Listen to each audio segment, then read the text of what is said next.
Well, good morning, and welcome to the Live at the Waterhole show on this fantastic Friday. And we open up with our Africam Aldonio feed in Kenya, and with myself, Stefan Winterboer, as your naturalist for the 3 hours that we have together today. If this is the first time that you're watching the show, well, welcome and congratulations. And don't forget, it is an interactive show, so you can ask us some questions. You can send me some comments. We can send topics for debate and discussion. You are welcome to send through anything you like. And if you don't know how, you just need to register on the WildEarth website, and it'll take you through the steps. Then it is also live, so what we're looking at now is exactly what's happening at this particular camera feed at this instant. And what we have here is some zebra, some Maasai giraffe, and a single fringe-eared oryx, and an eland that's just popped in. That's a Patterson's eland.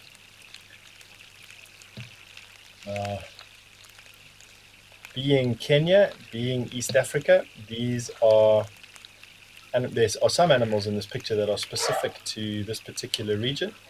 The most exclusive is the fringe-eared oryx, very small population of them in the world actually, and a lot of them occur in this particular area. We see a lot of them on this camera, and so we can expect to see a few more of them. Then the Patterson's eland are almost exclusively East African. They're the northernmost occurring eland of the 3 different eland species that we find in the world, and are also Africa's largest antelope. Then we have the Maasai giraffe in the background there. They're another type of giraffe that just occurs in this area. We don't find them occurring in Namibia or in South Africa, where we have a number of other different camera feeds. And then last but no least is the plain zebra, which is very common. That oryx is giving that eland some hassles this morning. He doesn't want to share his water with anybody. Or she doesn't want to share her water with anybody. Let's just be a little bit more precise.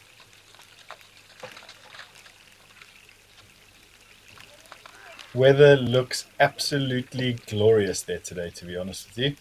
As it is here where I am, it's a little bit overcast. I'd say probably about 60% obscure, a bit hazy, but already we're touching the 30-degree centigrade mark today, which is in the sort of mid-90s, and it's only 9:33 in the morning. So we're going to have a proper hot day, which means that we're going to have a procession of animals through these cameras. I can't wait. But without further ado, why don't we go and have a look at a quick summary of what weather we can expect today at all our locations.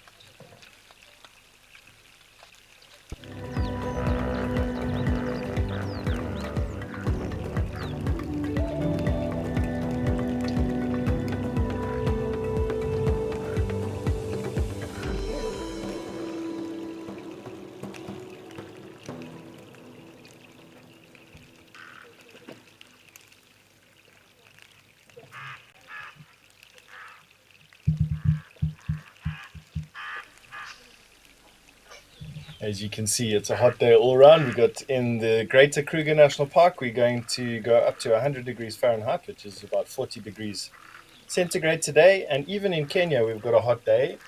We're looking at around about 27 degrees, and that's 2 or 3 degrees hotter than normal, which means that these animals are going to be feeling it. They absolutely don't do well with big temperature changes. Anna Marie, Nancy F., you are the first on the keyboard today, and you've started it with a greeting. I have to say good morning back to you this morning. So it's so cool hearing from you. And so, yes, hello. Hopefully you are good and things are going well, and you're looking forward to the show as much as what I am. Yesterday wasn't as busy as the day before. We had a few of our cameras not particularly working that well. It was a very dusty day and very windy and very hot, and so we had a few gremlins creeping in. The day before, though, we had so many cameras we didn't know what to do with ourselves, and we had so much choice. But it was another hot day like it is today, so let's hold thumbs that all of our cameras are working today. we do come to you live and interactive from some of the most remote places on Earth, and I promise you, getting a video feed like this of this quality out of these areas is definitely no mean feat. So what we've got here is we've got this pan, and yesterday we actually found out an interesting thing about this particular pan. It's obviously an artificial pan. It's a pan close to a camp called Oldonyo. Oldonyo is also the name of the conservancy that we're in at the moment, managed by Great Plains Conservation, and is very large, about 100,000 hectares, 110,000 hectares, so 220, 250,000 acre. And sort of between the Amboseli National Park and the Tsavo National Park, two incredible wildlife game reserves in Kenya. And this particular waterhole, although it's artificial, is augmented by two sources, two very important sources. One is the fact that the water itself is part of the water recycling plant at the lodge, and so wastewater is cleaned and then put into the pan, which I think is a fantastic idea. It's not just pumped into a system somewhere, left to evaporate. And then secondly, rainwater is harvested during the wetter times of the year. And then in the drier times of the year, like now, the flow of water is augmented. And I mean, as our long-time viewers will absolutely attest to, the fact is that this particular pan has the most unbelievable animal activity around it. 2 days ago, we were seeing a turnaround of different mix of animals every 7.5 minutes. And today, we are 7 minutes in. Zebra and giraffe have left. Oryx are about to depart. And I'm assuming that we're going to get another mix of animals coming in here pretty much straight away. Where are you going? And just like that, the scene changes. So it's pretty quick. A turnaround time like this is pretty quick, to be honest with you. And it's just testimony to the season that we're in.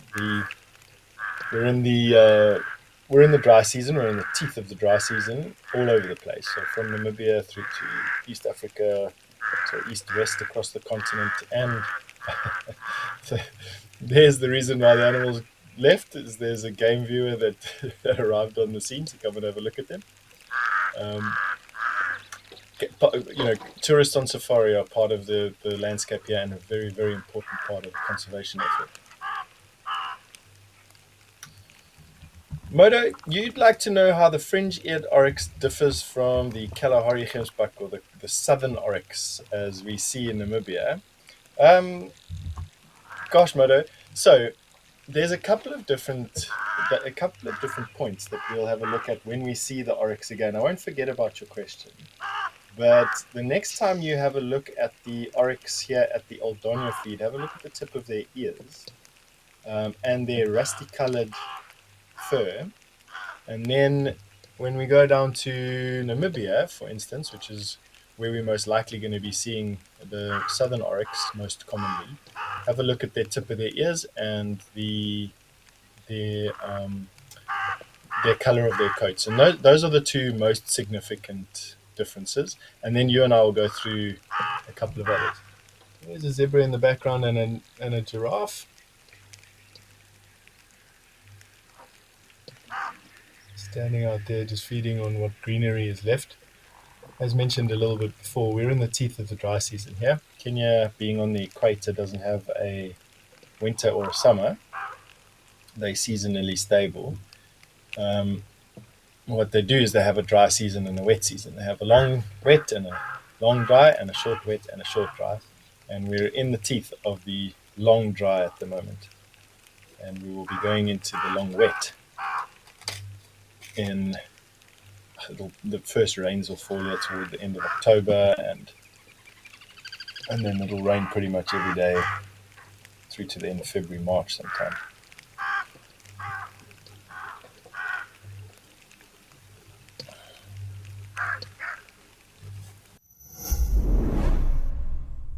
Are you WildEarth's biggest fan? Well, we have a brand new competition for you. Join our naturalists on Safari Live and listen out for weekly questions.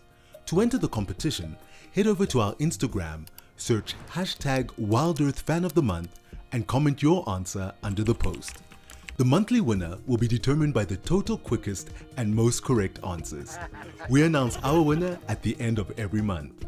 Tune in to Safari Live Daily.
This is a bull giraffe, a bull Maasai giraffe. Them and the southern giraffe or common giraffe, as we see them around the cameras in the Greater Kruger National Park, are roughly the same size. You do get other giraffes like Rothschild's giraffe and goodness knows how many other subspecies and species, and to be honest with you, there's many. But they're about the tallest, standing about 15 feet, 5.5 meters at the top of their head. He's a big guy and will be standing around about that height, and is the world's tallest mammal. You don't find another giraffe or animal that's taller than this. Talking about stratification in the plant kingdom, they've just outcompeted everything except an elephant by just getting taller and taller and taller, and so able to reach higher up the trees to get the leaves that they browse on with minimal effort. Let's have a look at him have a drink. Very cautious, vulnerable.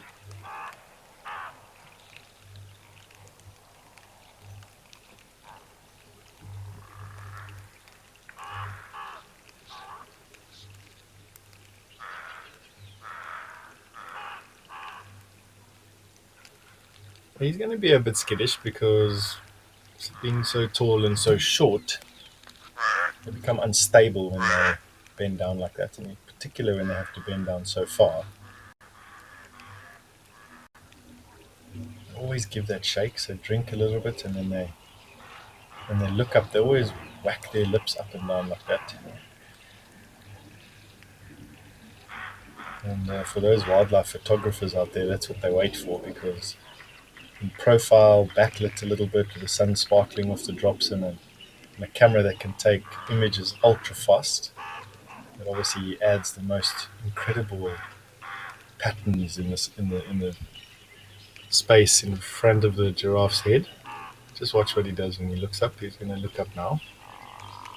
It's tough to drink everything they need in one big gulp. There you go. You saw he shook his head there, and that will have sprayed water all over the place, and that's what photographers look for. We'll go down and drink again, most likely. Being ruminants, they don't need as much water as a Heimgund fermenter, so they weigh 1,500 kilograms. Have a look just to the left of the giraffe. You'll notice there's a dark spot there with that isn't a cloud. That is the flanks of Mount Kilimanjaro. And only the second time I've actually seen that mountain in this picture. It's usually hidden and shrouded in haze and cloud. And if we're lucky, what we'll see is once these clouds that are in the sky now have gone past, we'll see that glacier on top of Mount Kilimanjaro shining white. Just keep an eye on that. Tallest freestanding mountain in the world, 5,800 meters or so, and is an extinct volcano. So not active anymore, but at one time would have absolutely dominated this environment. Oh, what's happened? Gosh. A big flood there.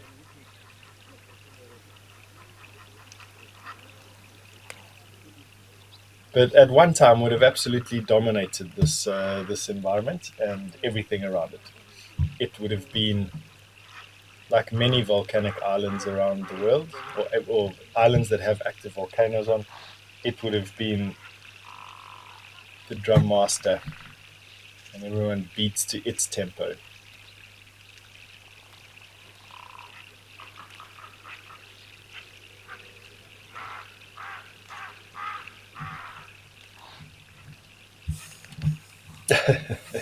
Alice, good morning, right back at you, and you are doing exactly what needs to be done. So on your couch with your favorite snacks, eyes glued to the TV. I'm super chuffed to hear that, to be honest with you, Alice. I think it's a great way to spend the day. Morning to you, and I hope that absolutely nothing disturbs your meditation. I'm assuming that it's either early morning or late afternoon, evening, wherever you are. This particular program goes out all over the world, and so we have everyone from all sort of walks of life and time zones joining us. So there we have a fringe-eared oryx, but I'm not going to be going into the differences just yet because it's not close to the screen. So we'll wait a little bit for some more oryx to come on screen, and then one of our zoomies will zoom in. But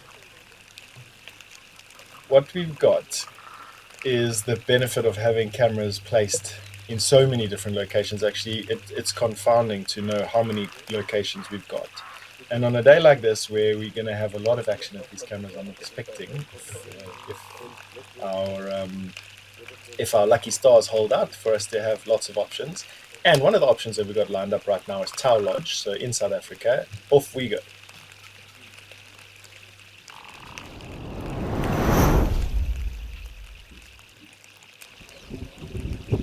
So a quick hop over 4 countries and about 5,000 kilometers, and now we're in Madikwe Game Reserve in South Africa, and we're at Africamp's Tau Lodge camera. And this is one of the largest water bodies largest static, so not a river or anything, water bodies that we have access to. And what we're seeing here is a troop of chacma baboons busy feeding on a mud flat, and a herd of impala in the distance, and then any number of aquatic birds that frequent this particular pan.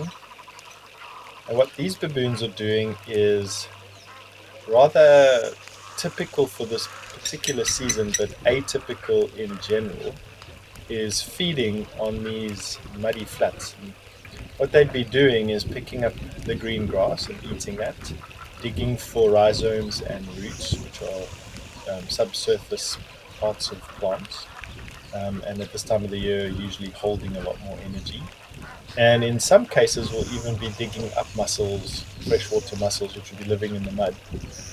And why I say typical for this time of the year is because there's not a lot of clear in the background of the white bird with a funny shaped bill.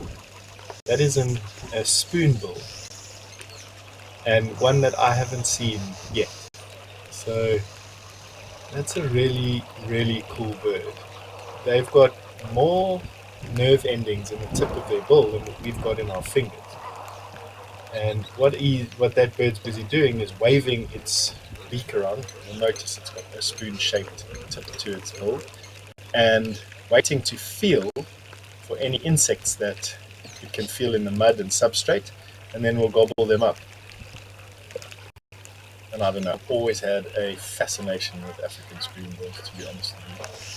They're fantastic birds. So there's one for the birders out there, and for those of you who are holding on to those bird lists, add the spoonbill to your list, please.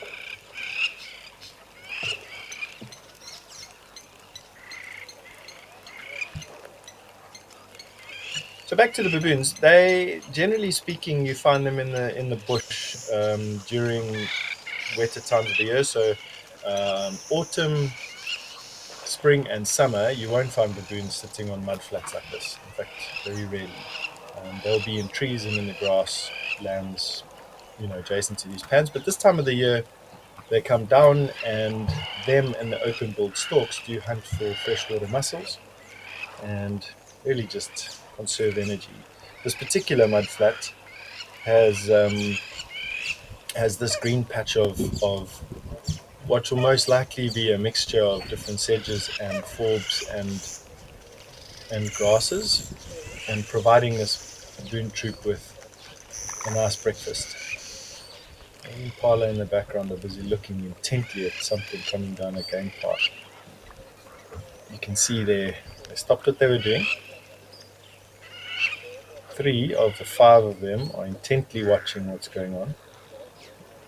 The baboons, who are actually very vigilant, haven't yet looked up, and so I don't think it's a lion or a leopard, but you never know. That there is a black-winged stilt, a locally common resident. In the background there we've got some Egyptian geese.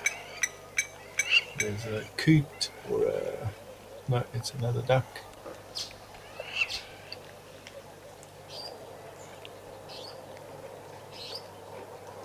And different pairs of Egyptian geese.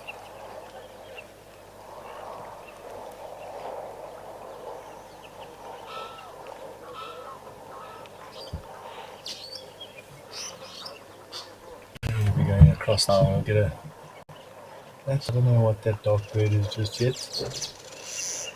It's a knob-billed coot. And then that spoonbill has vanished. So those impala are still all now focused. So you see the top of the screen, those impala have stopped what they're doing completely, looking around, but no other animal that we have a view of right now is reacting at all. So I don't think that there's any chance of a leopard or lion or wild dog, cheetah, hyena racing in here. But I definitely think that there's something else coming to the pan, which will be quite exciting to see what it is. Could be anything from kudu to elephant.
these cameras are just so fantastic. The resolution that we can get on them, and the the zoom and the tilt and the panning is just epic. So what we're watching there is a probably related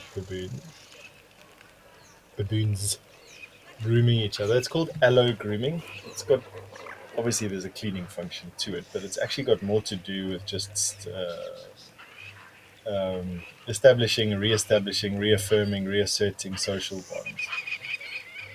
It's like I would do when I'm lying with my son on the couch at night. I'm running my hands through his hair or giving him a rub or a tickle or whatever. It's just like, man, hey, I'm okay, you're okay, I'm here, you here, we're together. It really is such a classic look when these baboons just totally just give in to the feeling.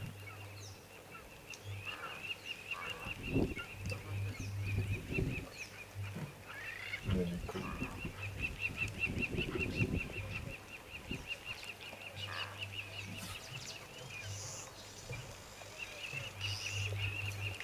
Are we doing something, baboons?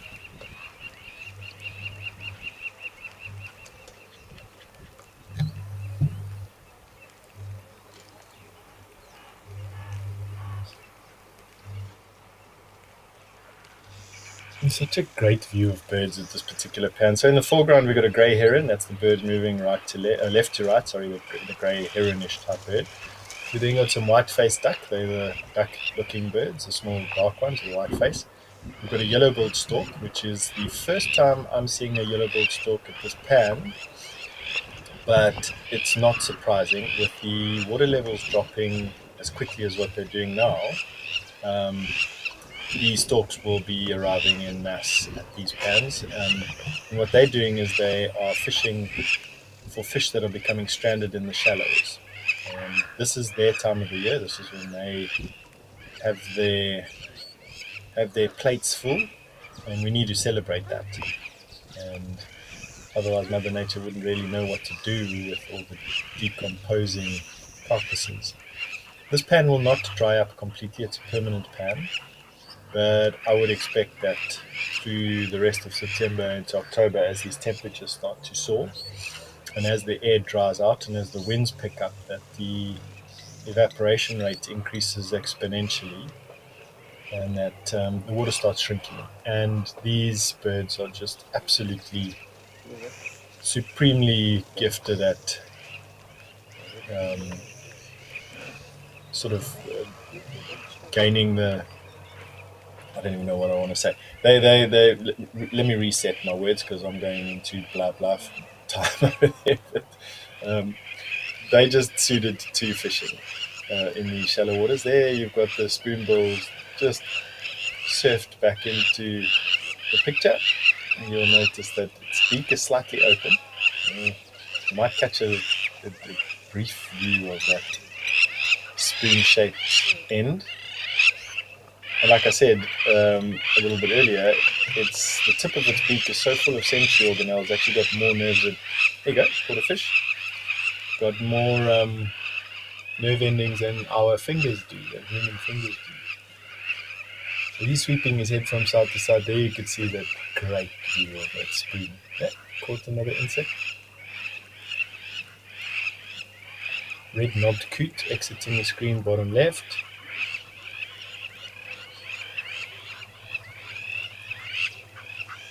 Spoonbill gone. Off to the next pan or to the next area, leaving us with this great view of this yellow-billed stork. They can sometimes number in their hundreds at different pans, and I've seen them feast at a drying up pan where some catfish were left stranded and absolutely gorging themselves with a host of marabou stork as well. I know there must have been a couple of thousand birds at that particular pan at that day. Like I said, this is their time. When it's full and rain has made fishing really difficult, that's when the birds are not able to catch everything that they need, and so Everything in its time and a time for everything, right?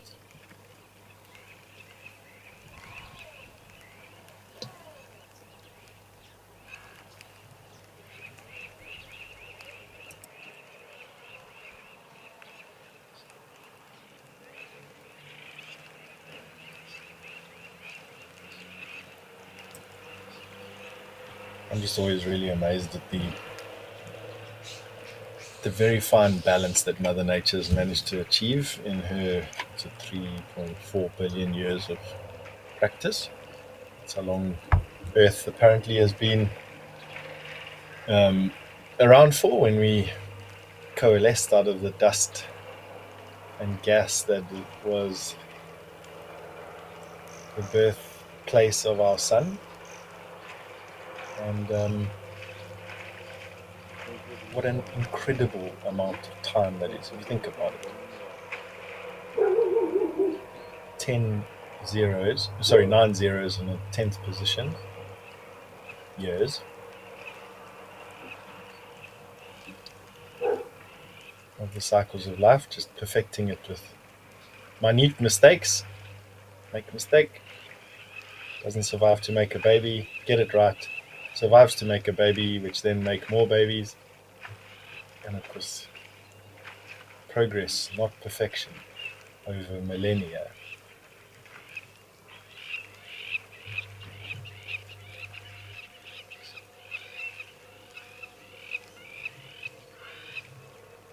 Ian, you've asked a great question, and firstly, welcome to the show, and secondly, it would be an absolute pleasure to answer this question. As a first timer, could I tell you where the best place for safari is? Ian, I'm going to be answering your question with a few questions, because it's not something that you can just answer um, off the cuff, because it's your safari, not mine. But I can give you a couple of pointers, because at the end of the day, uh, you need to come over to Africa and have a great first safari, because it'll change you for the rest of your life. Now, obviously, the locations that we show you on this show are all in prime wildlife areas in Africa. We've got East Africa, Namibia, and the Greater Kruger National Park amongst a few of the more common feeds that we show, but we've also got cameras in a few more obscure places, which are just as epic to go on safari. But the big thing that you need to ask yourself is, what do you really want to see? Um, and for a lot of people, coming over to Africa would include a place like Cape Town. And if your mission is to see Cape Town as well as go on a safari, well then one of the game reserves in South Africa would be a perfect combination, or Southern Africa, Botswana, Namibia, um, or Zambia would be a perfect combination to fit in with your holiday in Cape Town. But if your holiday would be seeing the Great Migration, or aspects of the Great Migration, crossings across rivers, and a million wildebeest, and a scene that you may have seen out of a movie out of Africa, for instance, or that you saw as a young kid, well, then East Africa, Tanzania, or Kenya would be great. And of course, you can then tie it in with the gorilla experience if you wanted to go and see the last and these epic encounters where people go and sit in these forests and have encounters with gorillas. Um, they're in roughly the same area, and so a tour operator can help you stitch together a tour that encompasses that. So you'll never see everything in Africa in one trip. It's just too big. For instance, just to give you an idea, if you've been watching since the beginning of the show, we moved from old Africam's Old Donyo Cam up in southern Kenya down to Madikwe and Africam's Tower Lodge camera. We did it in the flick of an eye, but in fact, it's a 5,000 kilometer trip across many countries, taking, I don't know, at least 4 flights to get to, including a 5.5 hour international flight. So, give you an idea of the scale. And then, of course, there's the Indian Ocean islands. So, in addition to whether you want to go to East Africa and see the migration of the gorillas, or the gorillas, or you want to see Cape Town and the bushveld in the Kruger, um, or one of the other great game reserves like Madikwe in South Africa, there's also doing a bush and beach safari, and that you can do from either East Africa or South Africa, and tie it in with a trip to the Seychelles, Mauritius, the Maldives, all of those highly exotic, wonderful ocean wilderness places, certain places in Mozambique. And so I hope that that answered your question. I know it's probably given you a lot to think about, but it's definitely what most people will ask you straight up. So do a little bit of research, figure out what you want, and then we can absolutely have another chat.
So we're lucky enough to have, these moments of silence, to be honest with you, which is a rarity with me.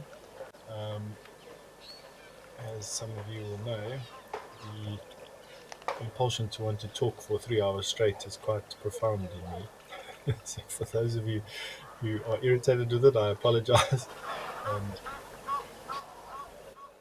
I suppose each to their own.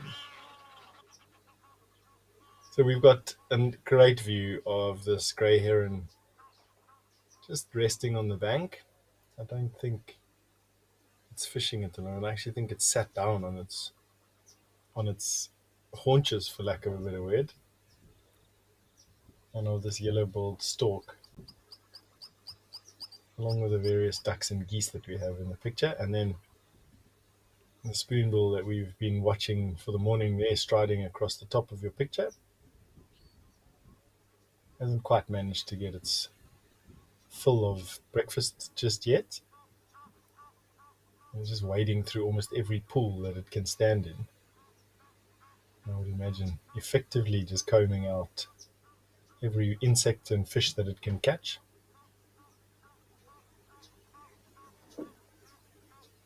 Noticing that it's catching something every few seconds. And there, as it starts going into. Oh no. I thought that it was going to go and pressure the little fish into that cul-de-sac. Interestingly, this is also where these storks are in the foreground and the heron is in the foreground. We're seeing this is the beach where the five crocodile that inhabit this particular pan like to suntan. They're not around here today.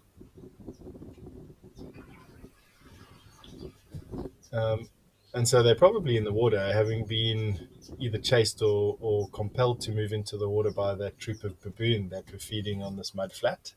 Whether they were wanting to hunt the baboon or not, I don't really know. It's an interesting to note that we usually see the crocodile, but not today. All right. Why don't, again, just one of the absolute epic things about the show is that we've got these cameras all over the place, and it would absolutely be a tragedy not to celebrate all of the action that we got at all of them. So off we go and see what's at Naledi.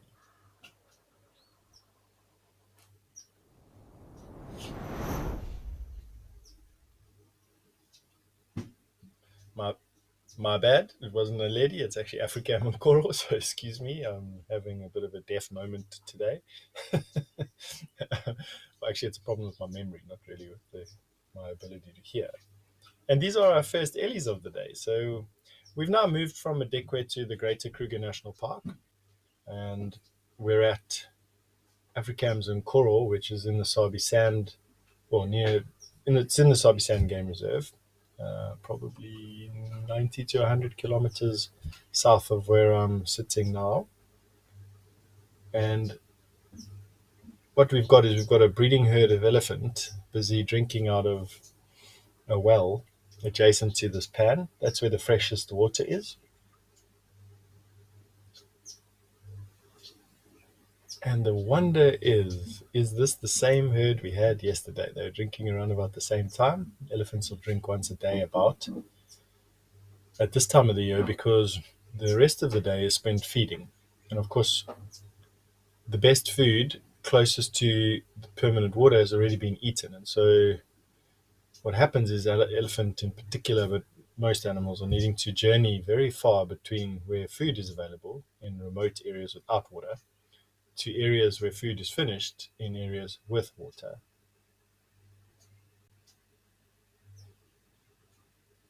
But I suppose it's a question that's quite subjective.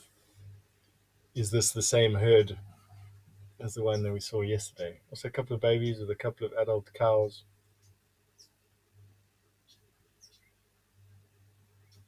He spent a while here at the pan. We were hoping that the babies would have a bit of a mud bath, but they didn't. And then you got some illies just drinking and having a bit of a shower, cooling themselves down. So the biggest elephant would dominate the freshwater well, but there's not enough water there or enough space for every elephant to drink. And so the elephant lower down the hierarchy, the younger ones in particular, to get cool and to have a drink, they'd be then forced into the pan. I say forced, it's not going to be a torture for them whatsoever. You can see how wet they are already. They've already slaked their thirst and had a bath. And I imagine that the relief is quite intense. Right now, where I am, it's already 31, so the temperature has risen 2 degrees in the last hour and will continue to rise to a 40-degree top out probably around about 3 o'clock this afternoon. It's the hottest time of the day usually. It's about 100 degrees centigrade, but even at 30, it's pretty warm.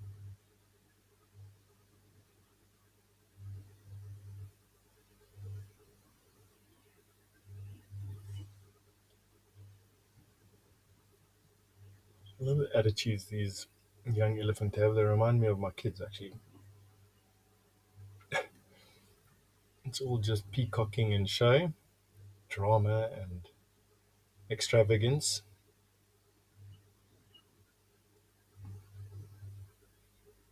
but totally dependent on mom and dad for everything. Although never admitted it. 11 and 12 years old, respectively, right?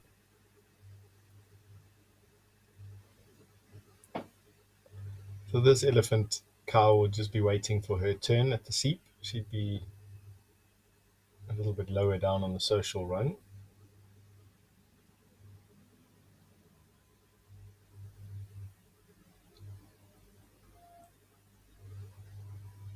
And will patiently just be waiting her turn. She looks like she's just wet behind. No, not even. She hasn't even decided to wet behind her yet. So showing a lot of restraint and patience. Probably her baby, that.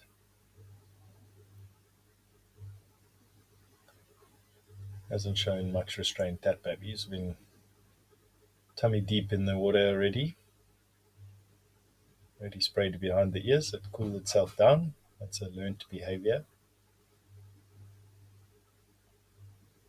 Elephant babies are very precocious and will copy what mom does and aunties do and older brothers and sisters. Absolutely, even though they don't really know what they're doing. Again, just a character trait that I see my kids exhibiting.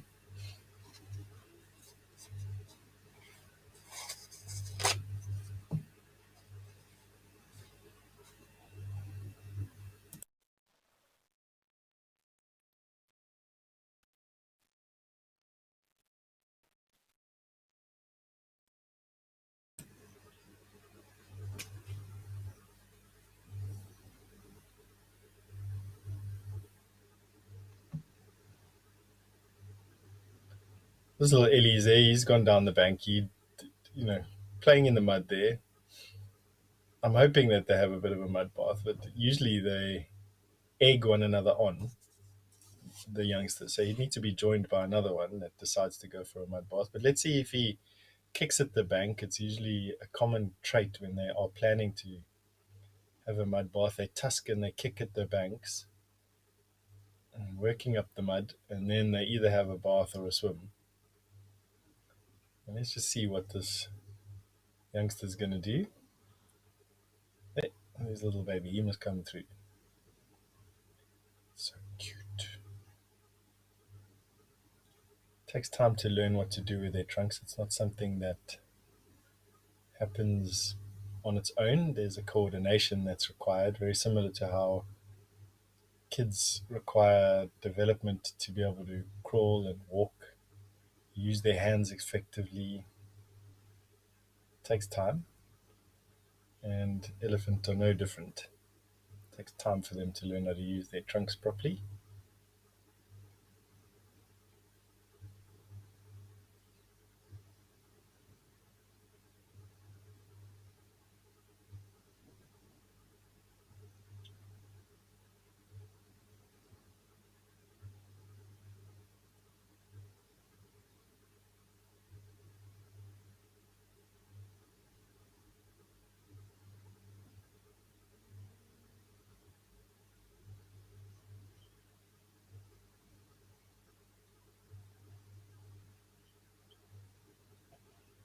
Mishka, you have asked if I could repeat what the name of this particular location is. Absolutely, that's no problem at all.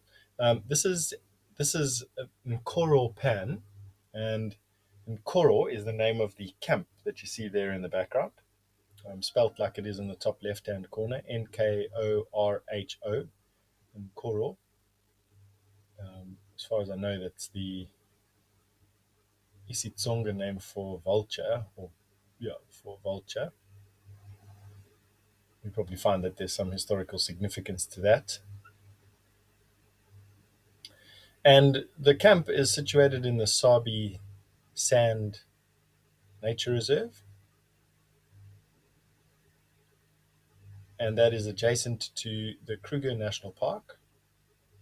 And the closest town to this would be Hoedspruit, Hoedspruit,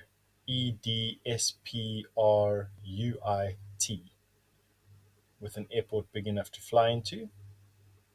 Look at this little one with his head up and his ears out.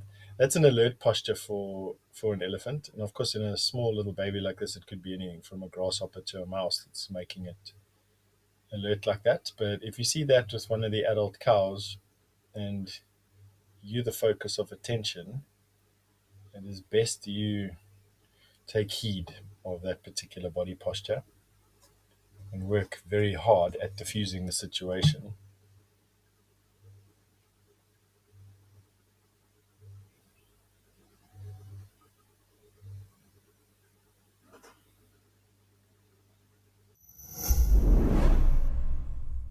Do you want to contribute towards leaving a legacy for future generations?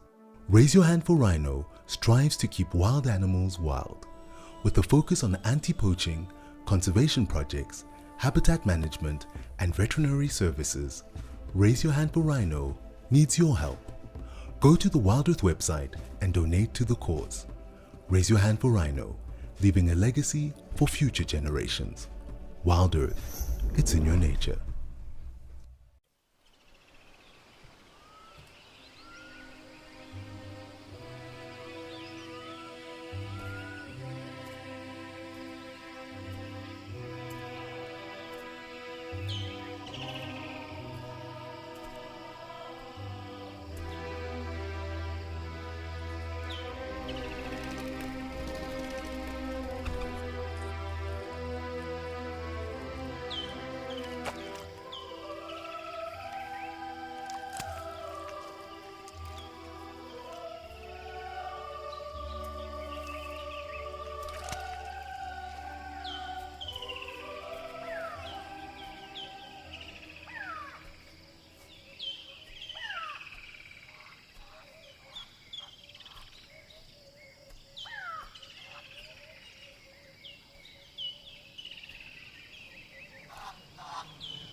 See, these elephants are now starting to play around. There's a good chance that this.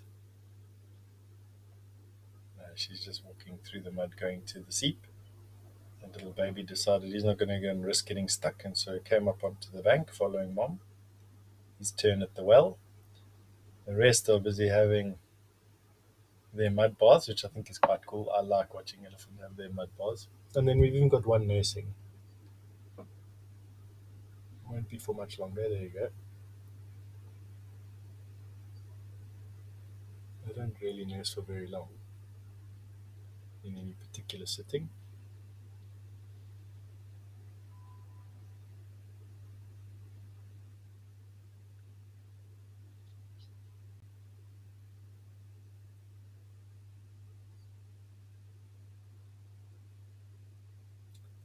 Yesterday we were having a chat about how elephants can teach us a lesson or two in just being present, and enjoying your current circumstances to the max, finding joy in it. And I don't know, the lesson for me is the fact that we need to, at least in my particular life, so not we, I'm not preaching to anybody. What I'm trying to do with my life is be more present and be a human being more than I'm a human doing.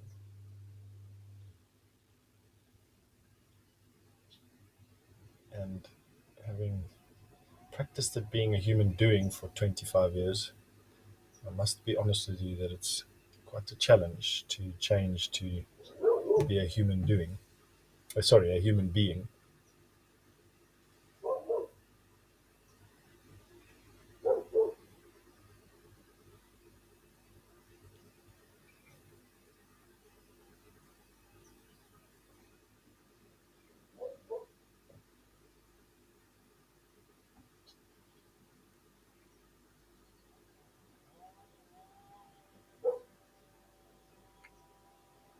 You might be picking up some background noises around my house today. It's particularly noisy. There seems to be a lot of activity. I apologize for that. It's all good. I live in such a privileged place right on the borders of the Kruger National Park. Last night, for instance, we were sitting having a braai, which is the South African version of a barbecue, for dinner, and we had leopard, hyena, and lion calling within a couple of 100 meters of our house and at sunset, which was just the most amazing thing. And it's because I live within sight. I'm busy looking right now. I'm looking into the Kruger Park from my window. Really quite cool. And these two guys having a bit of a wrestle. And the smaller one just decided not going to play your game. Bath time over, and drinks done for the day. And now what they're going to do is march off into the bush and continue a sort of never-ending quest for food.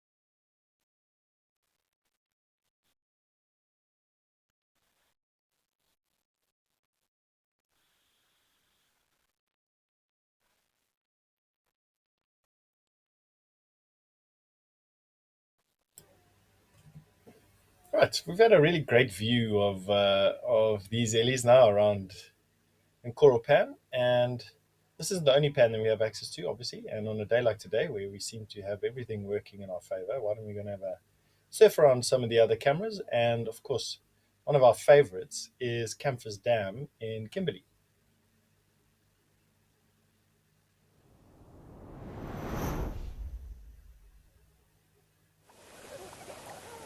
We come 1,000 kilometers west from where we were now, and we are focused on a flock of lesser flamingo And excuse me repeating myself in this particular circumstance, but we've got so many new viewers joining us. And so, for one, I'd just like to say welcome to everybody who's joining us for the first, second, or third time, or whatever it is, but for the first few times. And thank you for watching the show. And then to introduce what we're looking at here, which are a flock of lesser flamingos. This is a location that is strategically very important to these birds. It's the only breeding site for these lesser flamingos in South Africa, and one of only 7 breeding sites in the world for this bird, which is threatened at a global level. So habitat destruction mainly to blame, and but lucky enough that this area was conserved, and at times, I mean, I was reading the other day on a website, BirdLife SA's website, that said in 2006, 81,000 of these birds were present at this pan, which is the majority of the global population, which is quite nice. These birds would migrate or move, not migrate, that's the wrong word because it would suggest a type of cyclical pattern that's repeated. These birds move within an area anywhere up to just the pan next door, all the way to a couple of 100 kilometers into the local vicinity. But we'll use this particular pan more than any other. Oh gosh, something flew in there. What does that now? Something flew over. You probably find there's a bird of prey that's flown over there and freaked out everything, caused a little bit of stress. But the great thing about this pan is actually not hearing me drone on, and so I'm going to leave you guys to a little bit of silence while we enjoy the pictures coming from the pan, just for a bit.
Such a great view of this flock. The extent of the pan. It's actually quite big. It's 500 hectares, which is what, 1,000 acres. And where it once was an ephemeral pan, so it arrived seasonally and then either stayed or didn't, depending on how much water was available for that year. It's now a permanent pan, fed by stormwater runoff from the nearby town, and it's grown over the years, and then also by the fact that the pan's, I suppose, catchment area includes a portion of the town's water treatment plant. And so it has some runoff into the pan, which keeps it full.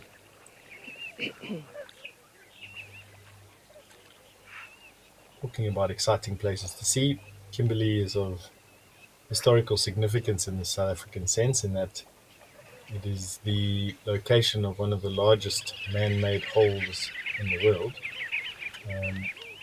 It's the site of an open cast diamond mine.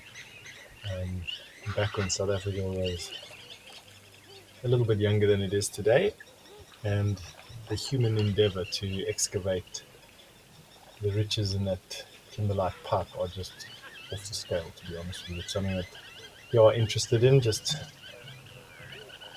search for Kimberley Mine and have a look at Google Earth or some historical archive on it, and I mean, like I said, when you look at what people can do with hands and hard work, it's actually quite astounding. The blackbirds that we're having a look at with the white faces are coots, red-knobbed coot. They're the majority of the birds that we're seeing. But there are also some sandpipers, and there's quite a few quite rare birds in it. Chestnut, crested plover, I think.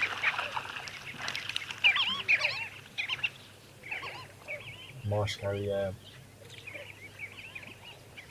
Also frequent visitors here. So not just for the flamingos that we're having a look at, but also for other birds as well.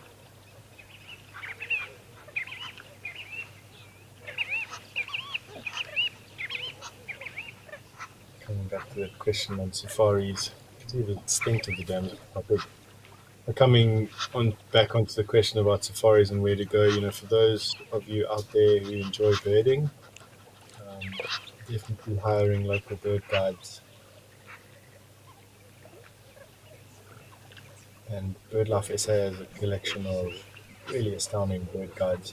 My partner introduced me to it, but I've always found so much pleasure in hiring a local bird guide and traveling around with them to go and have a look at endemics and specials in areas that you might be traveling through or to, and it's just such a great spend of money. It's such a good value experience, often in rural areas and off the beaten track.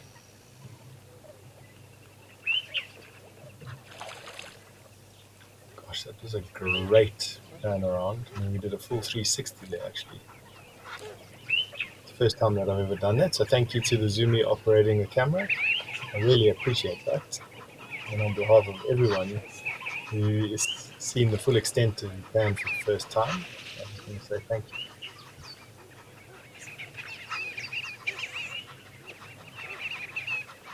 Raj, you just commented, and so thank you for that.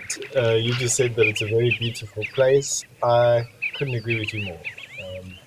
It's definitely, look, Kimberley is on one of the major transport routes between two very important provinces in South Africa, the Gauteng province, in which Johannesburg and the Oliver Tambo International Airport is situated, and Cape Town and the Cape Town International Airport. So it's a place that, from a logistical point of view, holds significance. It's obviously, as we were chatting about a little bit earlier, holds some historical significance as well.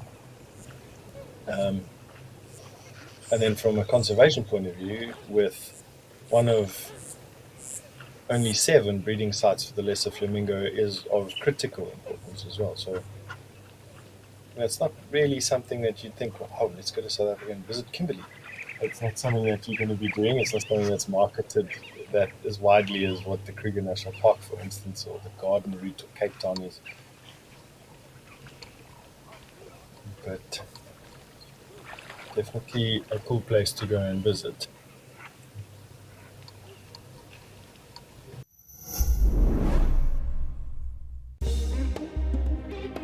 Do you want to know what the WildEarth team has been busy with lately? Join us on September 24th for a company update town hall. We will update our explorers on the growth and change that we have been experiencing and what more is to come. Watch it live on your nearest device. WildEarth, it's in your nature.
great about these flamingos is that not only can they feed in the shallows like we're looking at them doing now, and they filter feed, so they are moving water through their beak and sifting out bacteria and algae.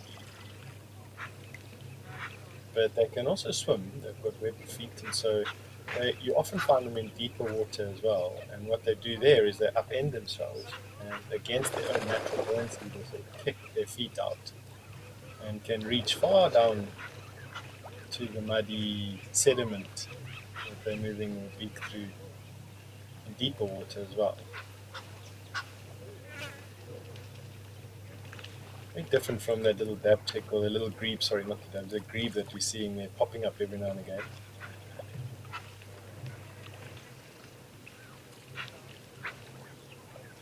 And the coots, which also have to work against their natural buoyancy to get food in deeper water.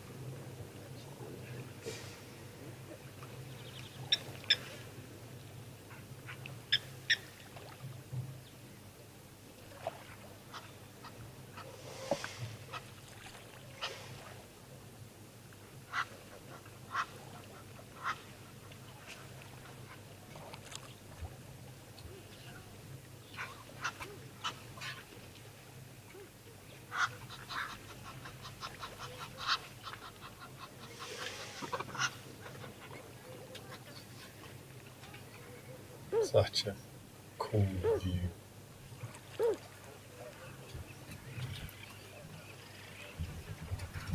Chris, you just asked what my favorite endangered species is, and you've commented on the fact that yours are red pandas. Gosh, Chris. Um, that's such a good question. My natural instinct is, so not instinct, my natural interest at the moment is insects and birds. But it's changed over the years, to be honest with you, Chris. So, it just depends on where you are in the course of your career, I suppose. And in mine, which has been in field guiding and in safari experiences predominantly, it's changed. Initially, you're interested in things like wild dog and cheetah, so high-profile animal species that whose conservation efforts managed to secure wilderness areas for countless other species as well. Um, and to be honest with you, without these sort of celebrity individuals amongst threatened species and endangered species, um, we wouldn't have conservation efforts like we do. So it's really really important that we have these celebrities. But as you interact with them through the course of a career and you do it more and more, you start to realize that they sort of spearhead a vast you know a pyramid of other animals that are just super interesting as well. And so I would say that birds and insects hold my current fascination, and in a file somewhere I have amphibians waiting to be unlocked. And so I will at some point in my life go to a place just to look for rare and endangered frogs. Right now, what I'm doing is, along with my partner, traveling through South Africa and Southern Africa, and we are looking for rare bird species. Um, with the last bird that we went to go look for being a Madagascar cuckoo. No, actually, that's not true. I went to go and look for a white-throated bee-eater last. One flock of birds that has been seen very, very infrequently in South Africa and shacked up a couple of 100 kilometers north of where I was for a few weeks. Never got to see the bird, actually. Missed it by a few hours over the course of a few days. So yeah, Chris, it's a good question. What am I looking for next? That is a question that I can't answer. I'm part of a couple of different birding groups, and so we have these rare and endangered species crop up from time to time. And so I suppose the next one that crops up close to me, I'll go and have a look at if I can, or at least attempt to go and have a look at.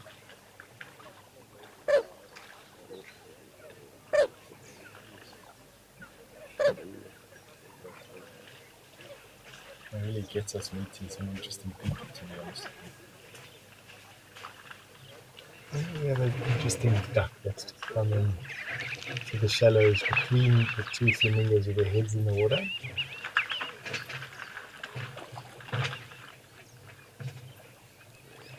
He's just caught that very duck-like shape, and it's quite shy. You can see that it's just gone into the reeds there and has stayed there. Definitely not your typical behavior of a white-faced duck, for instance, which is quite precocious.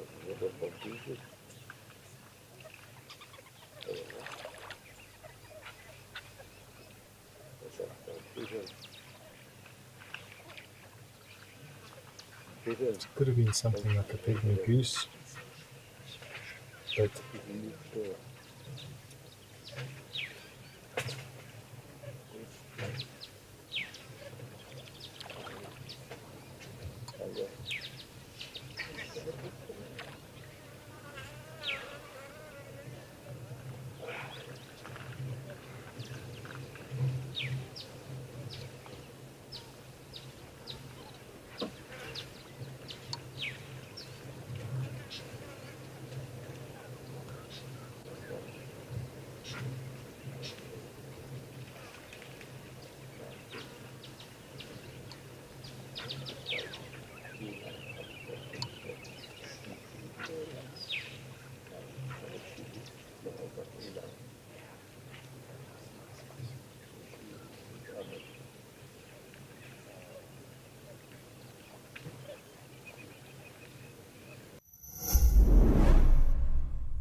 Attention all Wild Earth fans. World Rhino Day and the Cricket World Cup are right around the corner, and we have a surprise for you. From the sublime to the ridiculous, everybody. James Henry will be joined on Live at the Waterhole by former England cricket captain and Sorai founder Kevin Peterson. Learn more about the work Sorai is doing to help Africa's unicorn thrive in the wild. Come along for the fun. Wild Earth, it's in your nature.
So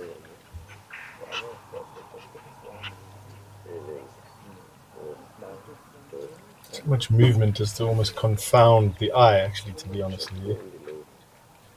Birds feeding, birds preening, birds moving around, socializing. Pretty cool.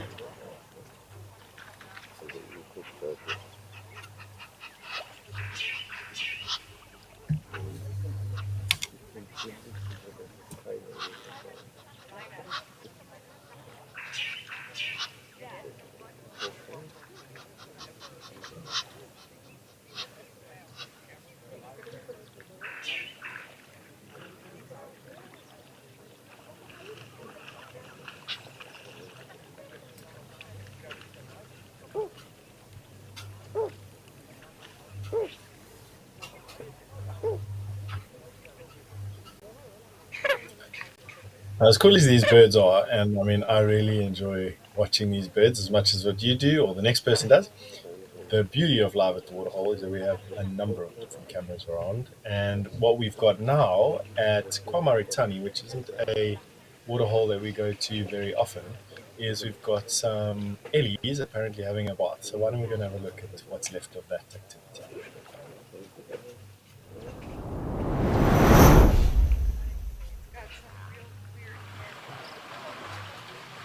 This is quite cool because it's the first time I've ever been to this camp. So this is the Africam Kwamaritani camera feed coming to you from the Pilanesberg National Park. I'm talking about the fact that if you were with us when we opened the show in Kenya at Albania, we could just see the flanks of the Mount Kilimanjaro. The Pilanesberg National Park is also situated inside a volcano, an extinct volcano.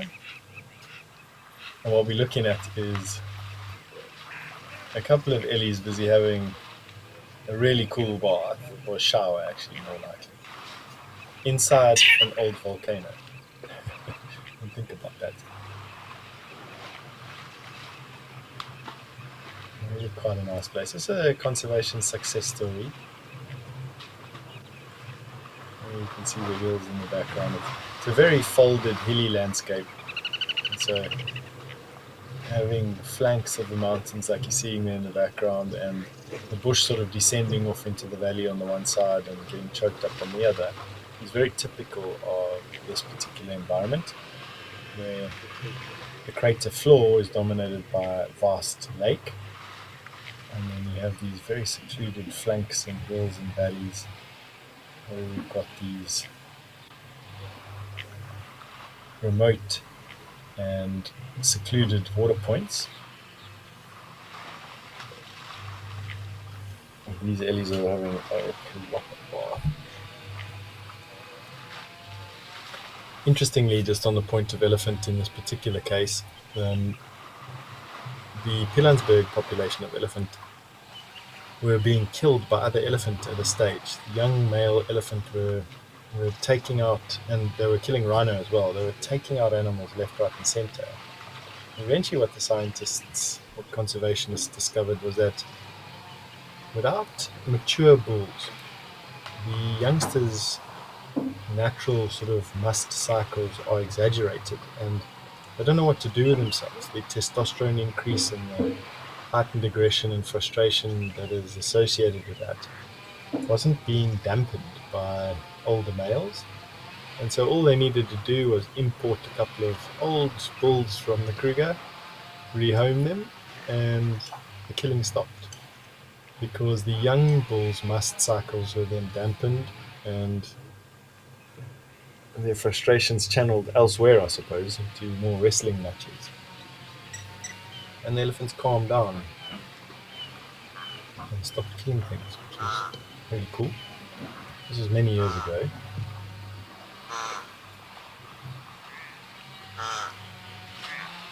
The vegetation looks really good. This, similar to Kimberley, is on the high veld, on top of the inland plateau. And they get a lot more rainfall than we do here in the Kruger National Park. But they also have a lot more seasonal variance because they're not close to any sea. So the temperature does swing quite wildly between summer and winter. And they also lie at some massive elevation.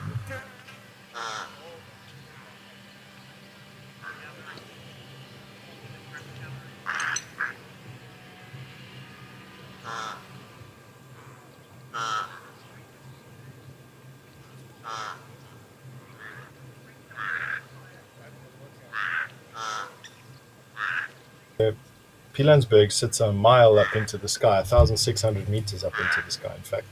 Very close to the height of Johannesburg at about 1,800 meters, so above a mile. And whereas here in the Lowveld we're about 400 meters, so it's at,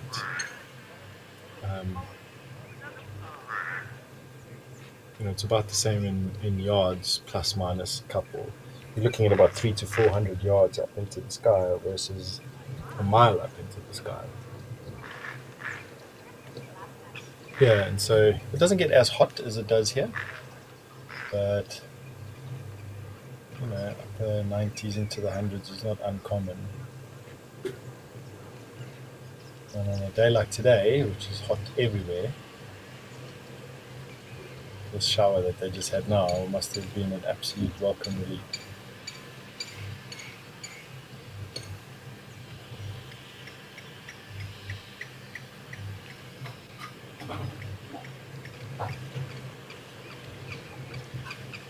Looking at that wet elephant in this thick bush. I was once tracking an elephant bull as part of my preparations for a qualification I was working toward.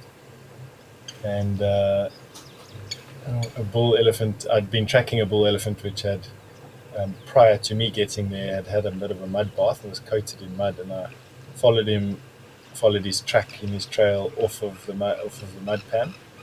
And it's always wise when elephants have gone through thick bush like that to pause before you go into the bush to listen. And I got this bush very wetly disengaged from another bush and sort of brushed against me. And I was, for a moment, I was quite confused. I didn't know what had happened. And then I realized that the elephant was just in front of me and he'd gone through the bush and the mud on his skin had wiped off on the bushes. He'd obviously bent the bushes, and they had stuck to adjacent bushes. And as I had arrived, the bush sort of wetly disengaged and righted itself, and slapped me, across my chest and in my face. And when I focused forward, the grey that I was assuming to be a shadow was this elephant. I was just a couple of yards behind it. That is a blacksmith lapwing. The elephant remained. What have we got there? That. Goodness. Its yellow beak. That looks like an Indian myna, which is an exotic bird, invasive into this area. But before I make up my mind completely, we'll need to see a little bit closer. So this is the first time on the show that's an Indian myna. Those birds are invasive. They are not welcome, but have become naturalized. They are so common as to be even in these wilderness areas like the Pilanesberg. And so nothing you can do about it. It's just the sort of movement of people and animals around the planet. And what they do though is they take up nesting space and food resources for endemics that can't really compete with them, and make life a little bit tougher for the birds that they are in the same space with. But that is what it is. We live in a community of people that move.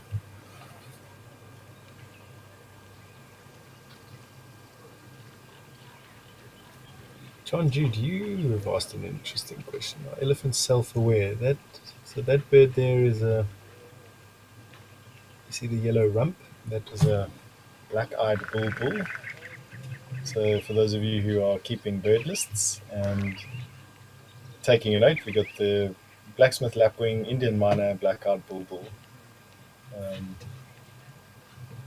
And I just want to congratulate the Zoomy on being so quick on the draw here. You are doing a great job, and keeping this tree in view is a clever idea from a birding point of view, because it's obviously offering a protected space for birds to come and drink from.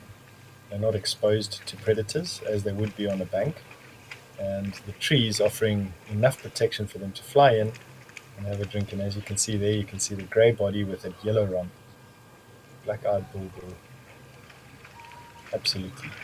A common bird species in this area, so nothing to get too excited about, but not something that we see often because we don't come to this camera as often.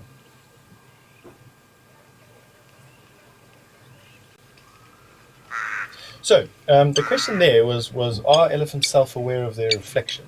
And it's a great question, actually. Gosh, impala. Let me think about it for a bit. See how nervous that impala is. This bush, this thick bush that this pan is located in would be ideal for a leopard or a lion to shack up next to.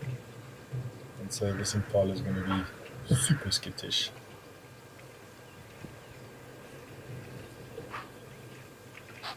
Shame. It does well for, I mean, if I was a leopard, I would be living here. Lots of impala now, so much more safe now. She's not alone, which means the risk is shared.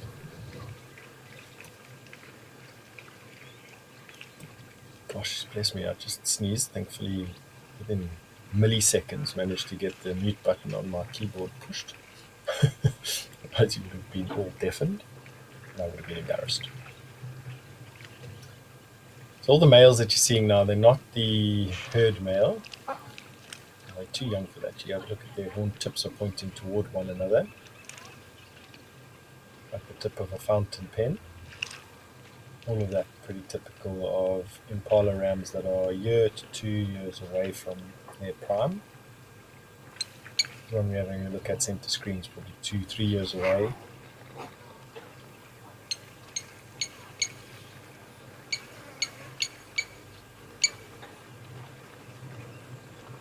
In contrast, having a look at this herd of impala, busy utilizing the water in the shade, and their very timid, skittish behavior, as opposed to what we see with the springbuck at Etosha, for instance, who just basically wade in and get into the water without even looking at their surroundings. That is what is exactly causing them to be skittish. Is there's another elephant that's just arrived, having a mud bath. It's probably listening to noises in the bush. Elephant like this also don't like thick bush like this. So this pan is actually quite cool. It's going to be great for little chance encounters like this. And birding will be good amongst the shire birds. So great place for birds and for shire animals to come up and drink.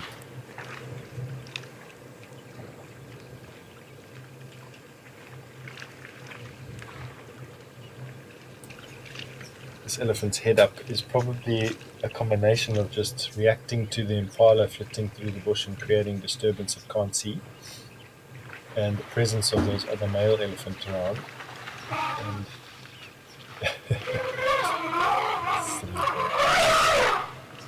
where are you going?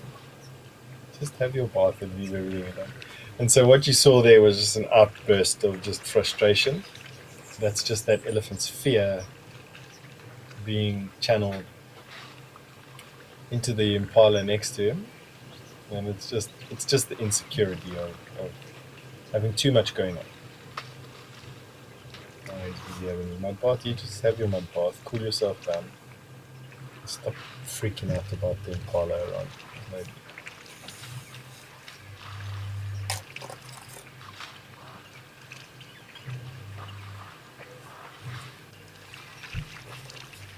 So I think the presence of that drainage line pretty close by, that very deep valley, is what I'm talking about. The thick bush, the fact that there's a lot of trees and shrubs that grow right onto the water's edge, and then there's that tree on the left-hand side that's going into the water and pushed over by an elephant. I think that the opportunity to see a diverse amount of animals here is high. Not going to be as busy as, say, Tau or Eldonio or even Okokoyo, because of the fact that there it's open, and so herds of animals just feel safe pulling in. But because it offers the seclusion of a hidden approach and a safe drinking spot, we see animals doing exactly what that elephant did: pull in, quick drink, quick mud bath, gone. Impala are going to do the same. Put in, quick drink, gone. And we're going to see other animals putting in and doing the same thing. Come in, quick drink, gone. And so it's no wonder that we don't come to this camera as often as what we do. I'm assuming that we miss opportunities just based on time, more often than not.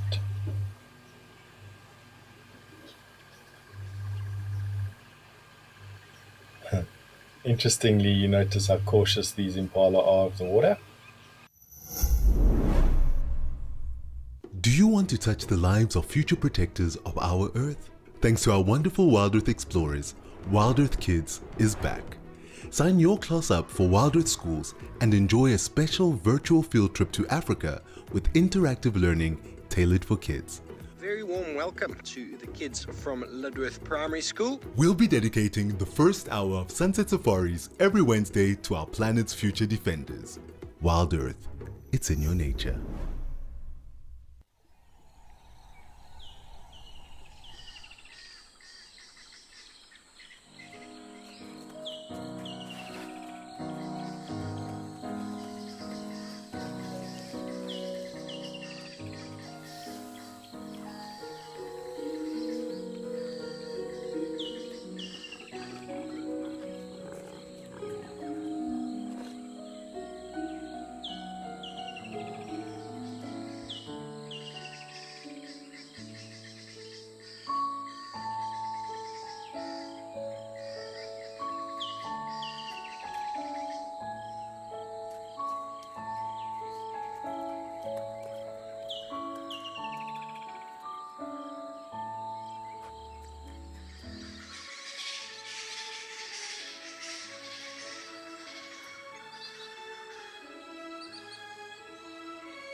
So we were just having a chat about the fact that impala are water dependent, and if you were stranded out here for whatever reason, nowadays for some reality show probably, that knowing what an impala track looks like is a great way of first finding water, then following that track to a game path, and then wanting to move down the game path. There's the big male. That's the daddy. Well-developed horns, arrogant attitude, horn tips parallel to one another, and the fact that the female's all submissive to his motions. That's the boy that will be the father of at least half of the babies that the females are carrying. So that female sort of center, now all those females, those 4 at the water, they're all pregnant. They will be delivering their little ones in the next few weeks. You can see how heavy she's breathing. Heavy pregnant at the moment. And half of the babies will be that male that we saw. The other half from randoms. Strays that take their chances during the rut on the fringes of the herd while the dominant ram is busy fending off competition on the other side. There he is. Full nerd.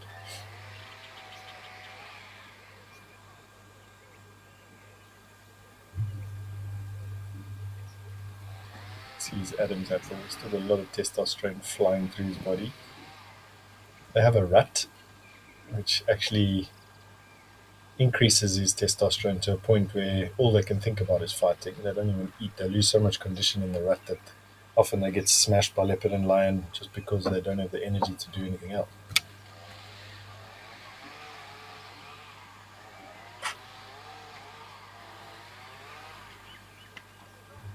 So back to that survival lesson. So finding impala tracks first, following them to a game path, following game paths to converging, not convergent. So game paths that come together will lead you to water. When you get to water like this, ideally you want to boil it if you can make fire. And if you can't, then filter it using charcoal, which you'll find relatively easily in the bush. There's a lot of charcoal from felt fires, from bush fires, and then using sand and leaves and grass and your sock most likely, or shirt, filter the water. Otherwise, boiling it for a good 10 minutes will work. There's a kingfisher that's just landed in the tree, so just left of center is a kingfisher. Tough to see what one. I'm gonna say striped most likely for now, until we can get a better view. If we do, if not, no problem. But we've got kingfisher as one of the birds on our list.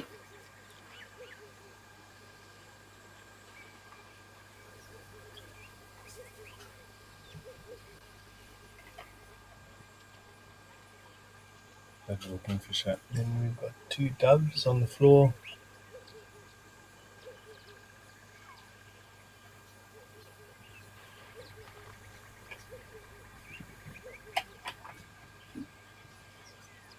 Also very common in this area, and the Highveld dominated by grass actually. Not this area because it's a volcano, but a lot of grass around.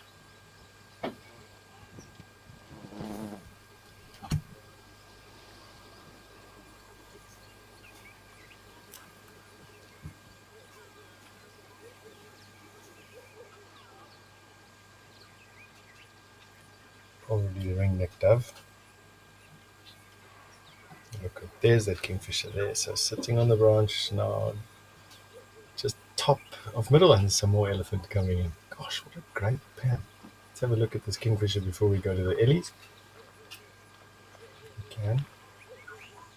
Like I say, it's actually quite difficult to control these cameras, everybody. So well done to our Jimmy. I just want to clap hands for you. It's a tough thing to do.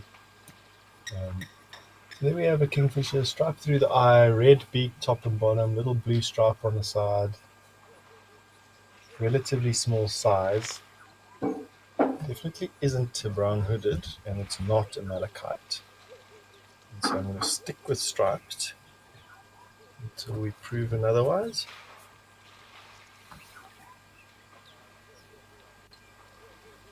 And striped kingfishers are common little kingfishers in these bushy environments, although not often associated with water in spite of their name. They're more insectivorous than anything else. Look at this ellie coming in. So tiny little bird, parla, and elephant, all in the same shot. Spoiled for choice.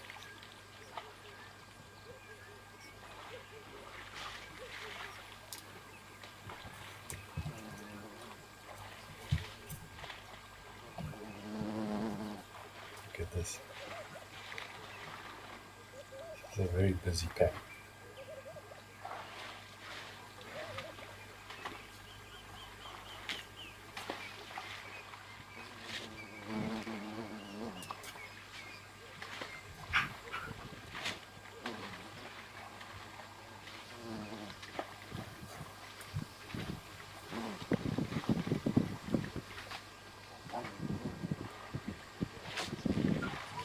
This elephant is aggressively just spraying itself with mud.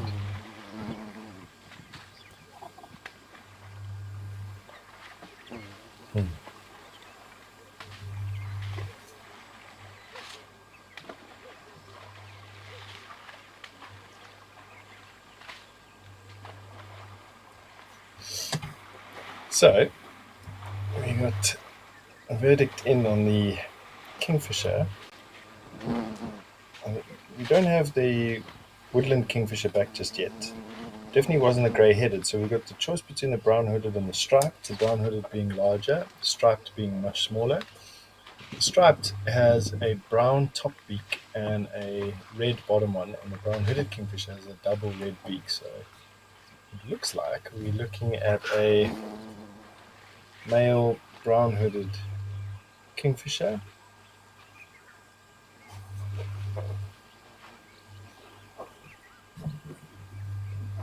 What's this Ellie gonna do? He's getting stuck here by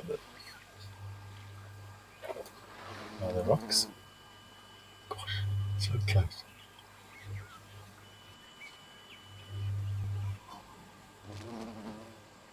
It's amazing how quick these animals are coming into this area and then leaving. There's Kwamaritan in the distance. It's where the electricity and the internet feed come from to get the pictures from here. Very secluded. It shows you,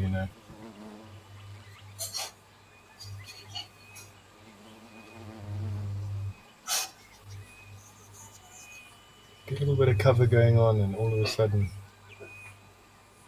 animals' behavior changes. Completely different to what we see at Aldonia, for instance, or at Okakweyo, also which have camps just next to them.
And an elephant showing us exactly what it gets done with the food that it eats, or what he thinks about all the tourists watching him.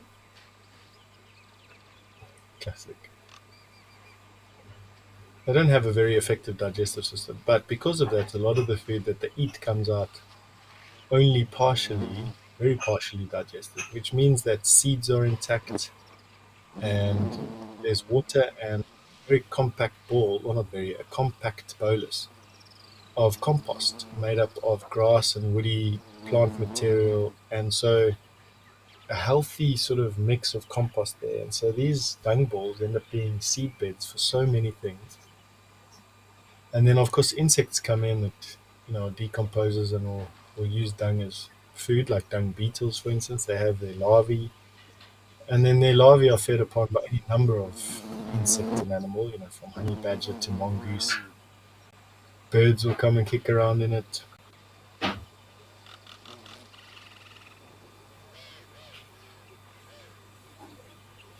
So, yeah, what we may think is being pretty disgusting definitely isn't.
What's interesting about the the geology or the rocks that we saw and the valleys that we saw on the other side of the camera um, is the fact that this area was started to be formed about 1.3 billion years ago, and that's significant.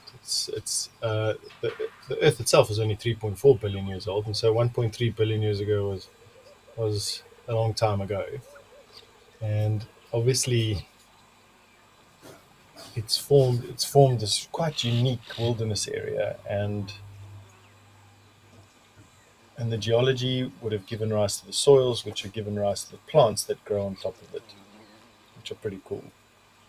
But why don't we leave this pan to reset itself and go and have a look at one of our other cameras. It's the joy of the show.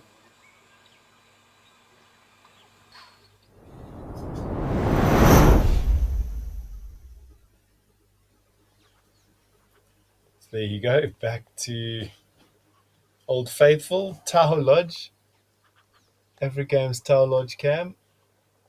Great body of water here. And another sort of very rocky mountainous scene. And right off the bat, we've got a warthog that you can see having a bit of a mud bath. Let's go and have a look at the warthog if we can, because it looks like it wants to have a bit of a cool down. And there's some wildebeest. Another warthog off on the right. No, the warthog decided no, it's too risky.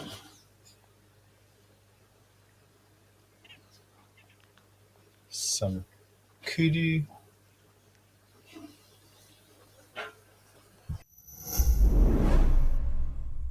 WildEarth is home to Africa's endangered unicorn. We aim to inspire the protection of our rhinos by connecting people to them. I am here with a beautiful female rhino and her calf. Join our naturalists as we track our favorite rhinos on safari. Hello, big boy.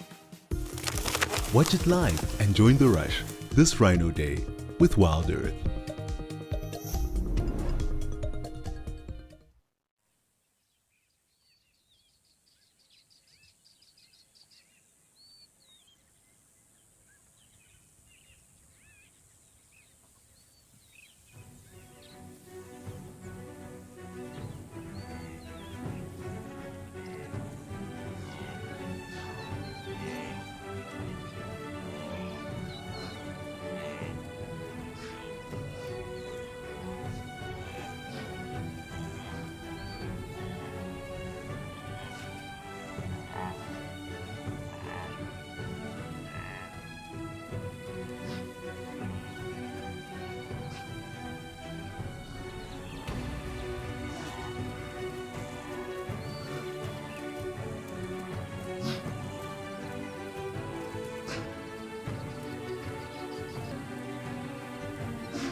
Females are called cows and males are called bulls. And anything lower or smaller than a nyala, males are called rams and females ewes. So you can see a bull kudu off on the left-hand side with those magnificently curled horns. They tend to be solitary and in small groups and sometimes associated to herd. I mean, in this particular case, whether this bull is actually with these females or not, I don't know. It's a 50-50. The fact is that he's in the same area at the same time as these females. It's anyone's guess. Flip a coin and see what you feel.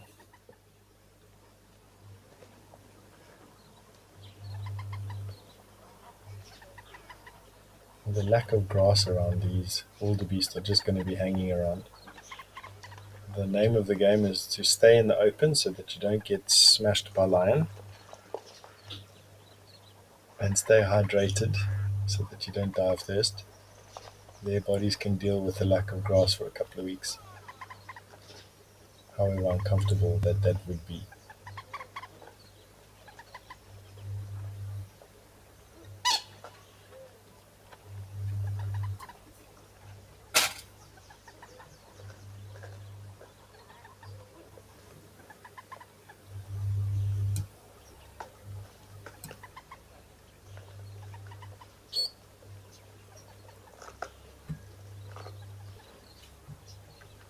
This particular pan is actually not that best suited. Let's correspond, or compare, sorry, is the right word. Let's compare the Kwamaritan to Tau.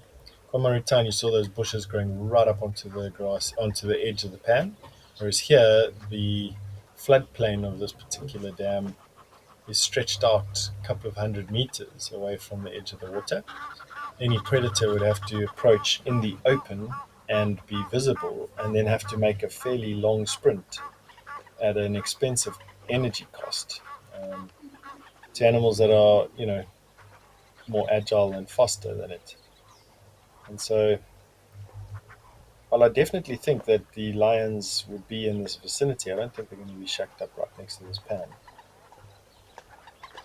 And they'd rather take their chances catching animals coming to and from the pan, than running out into the open to catch them at the pan. That is my prediction for this one, where that would be different at Kwamaritani Dam that we went to, where they put in lion or shack up really close to the water's edge and then catch things that are coming down to drink. Oh, that kudu is beautiful. Goodness. Really lovely to see.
And just like that, the scene changes.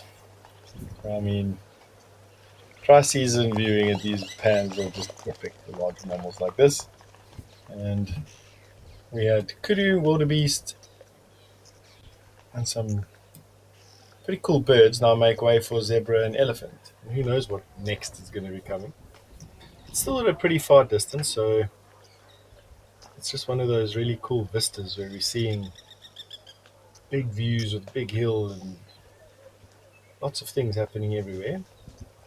Of course, we can zoom in like we just done now, so thank you to the Zoomy for doing that. We just have a look at the different layers that we've got here. We've got blacksmith lapwing, and I don't know what two birds are sitting in the shade of that fallen down trunk. They look like thick knees. Wildebeest, elephant, zebra. These these illies look like they are getting hot.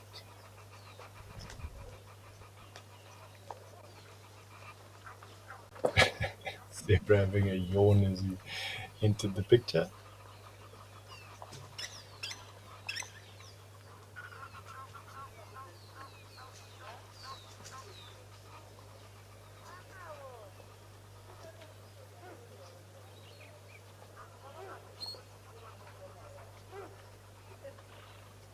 Pretty shallow there. I don't think there's any chance of a crocodile smashing a zebra there.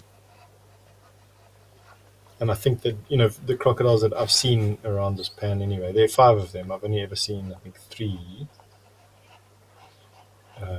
together. They're not big enough to catch things like zebra. You find that will be up. We've got some cameras up in the Zambezi River and Olifants River. Those are the 2 locations where there'd be crocodiles big enough to smash a zebra. Let's see what these illies do. There's a fantastic mud wallow in the direction these elephants are moving. And if we're lucky, they've now come and had a drink. And they didn't really cool themselves down much. I'm hoping that what these illies do is make their way slowly down around the edge of the pan and have a wallow in the most amazing mud bath that we have.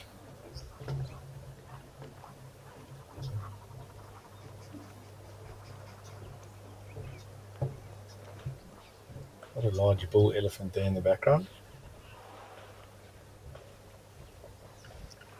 Just have to get like a real idea on whether he's a big bull elephant in must that is now accompanying this herd because one of the females in the herd is in estrus, or whether he's just a older teenager in his young 20s that hasn't left the herd yet. Let's see what this female does. What is she going to do? You're wading into the water. She's probably going to have a bit of a bath. Shower. Let's see what her baby does. Going to follow suit. Look like they're making their way to the mud pool. Quite content just to pick up sediment and splash their sides.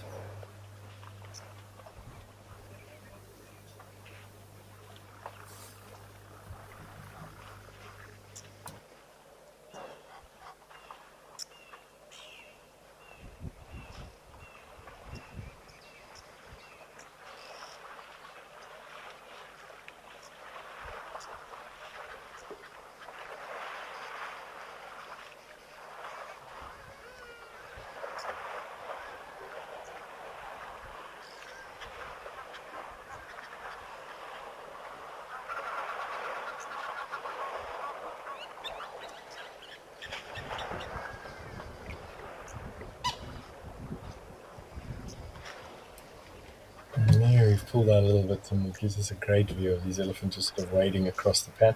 You never can predict elephants' movements correctly. I mean, I try, and I'm sure my colleagues do exactly the same thing.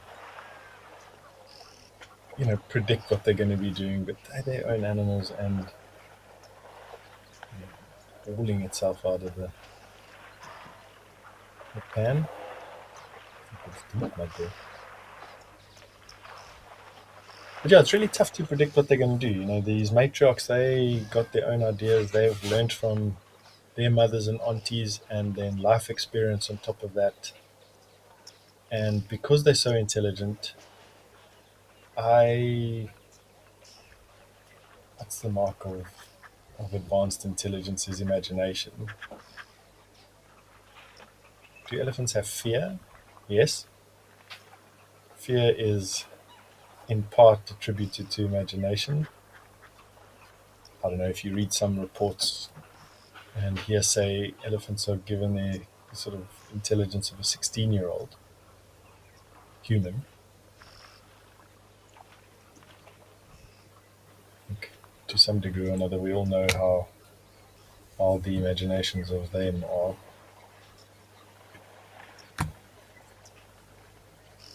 Yeah, basically my point is you can't really predict what elephants are going to do.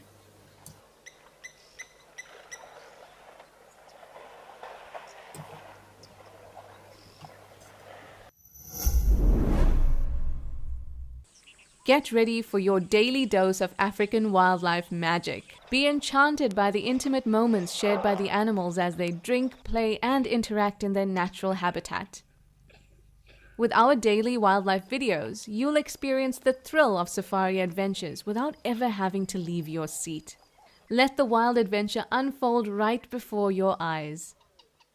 Africam, always live, always wild.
So much happening at this Africam Tower. It's actually difficult to figure out what quadrant of the screen to have a look at. We've got a breeding herd of elephant in the top left, obviously, with a youngster and a few youngsters that are kicking and splashing about at the water. We've got a big bull elephant top right.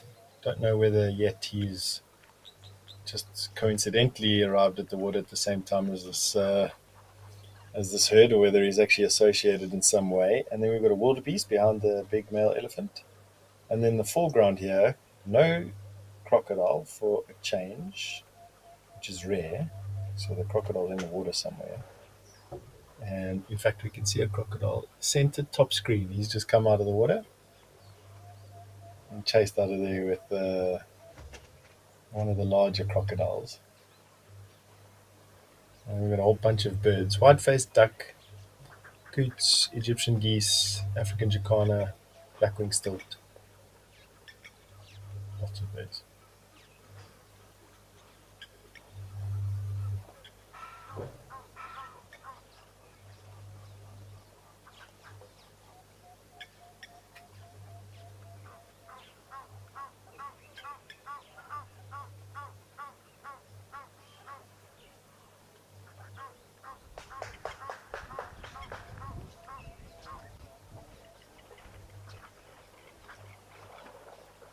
There's this elephant going to cross this land bridge again to this male. Let's see now what he decides to do. He's a big boy.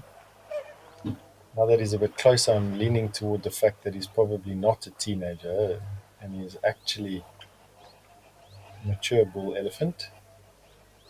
Once we have the depth of field corrected, which is not something we can do ourselves, we need to wait for the elephant to get close together. Oh, he's made his way for another bull elephant. Plot thickens. Saying the depth of field with the Ellies actually standing close to each other will give us an idea of actually how big he is. Right now, it would seem as if he's not that big. which would support my claim that he's just an older teen. You can see when these two start to interact with each other.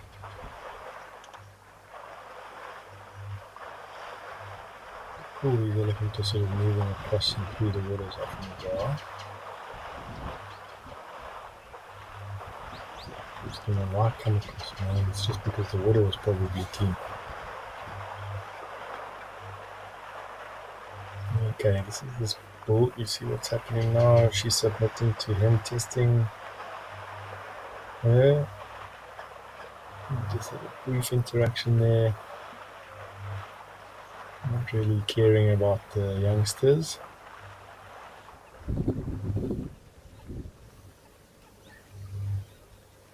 I think he was just taking his chance. I think we're coincidentally seeing a big bull elephant in this area, but he's not a prime bull. That female submitted to being quested so that he could do a hormonal check on her or a status check, but he's too small to actually be any real chance. This male's going to do the same thing to this female. Let's see. She submits herself. There you go.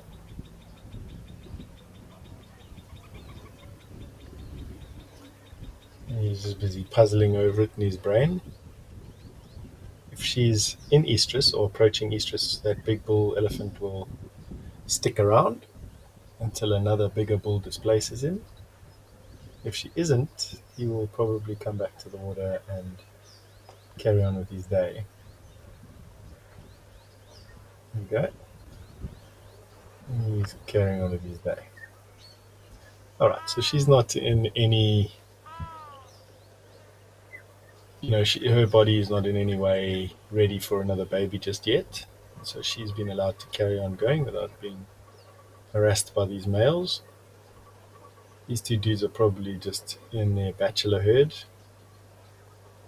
relatively associated with one another, just mainly for companionship and learning.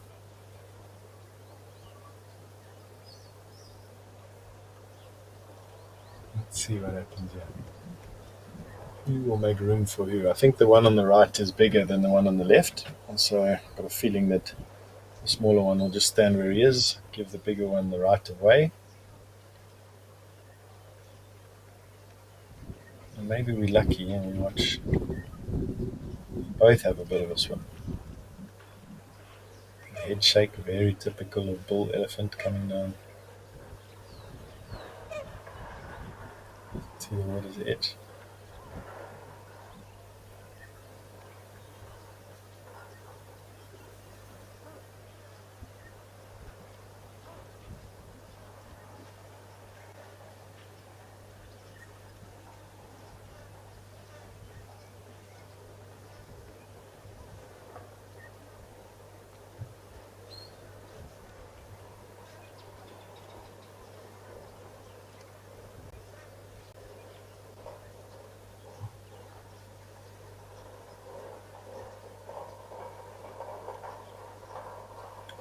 See how the perspective of the camera changes. These two bulls are the same size, and in fact the one that we thought was smaller is now pushing off the one who looked bigger away.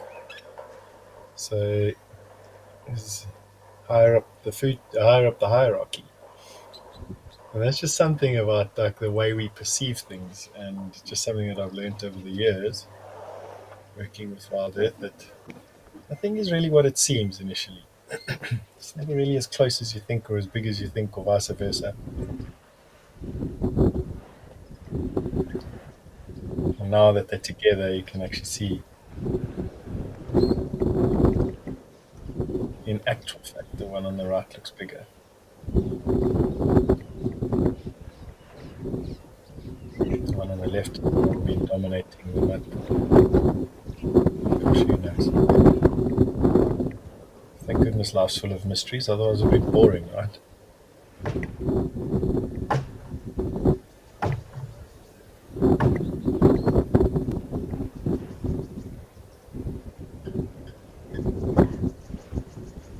That water has got to taste so manky.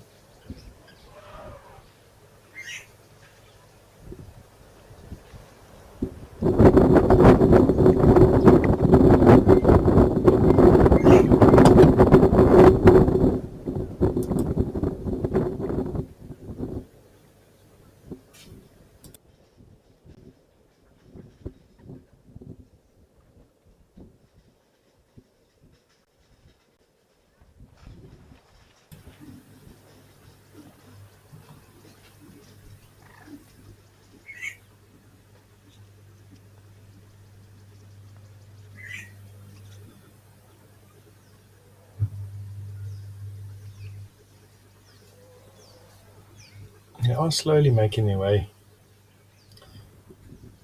through to the mud pool on the right. They're still probably about halfway there. I don't know what they're doing.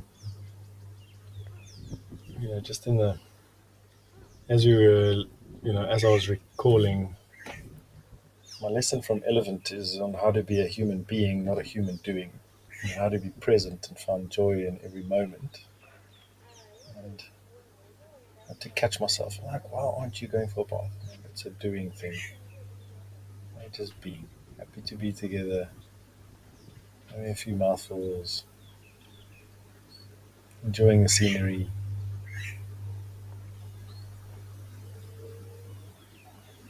And they'll get to doing what they want to do when they want to do it.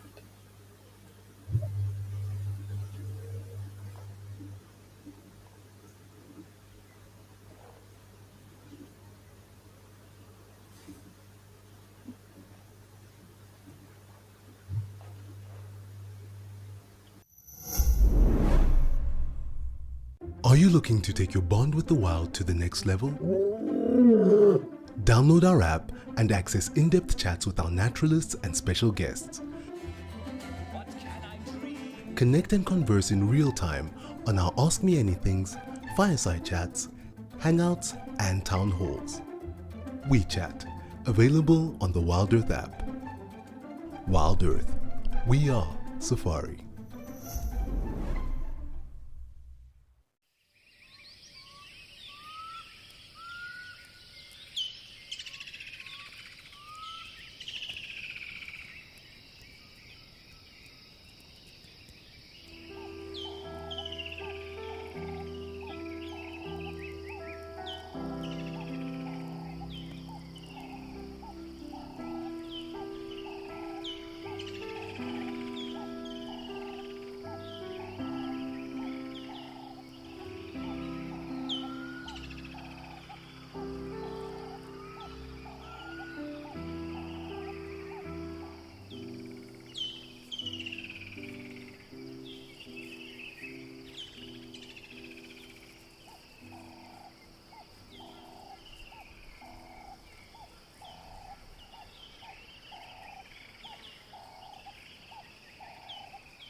Another elephant bull coming out of the distance. Probably repeat what this elephant did. Let's go for a drink, then cool himself down. Let's just see where this Ellie exiting the screen on the right is going, if we can. A good chance that he comes down to the mud wallow. Ah, there we go. We are having a look at the spoonbill. 2 spoonbills.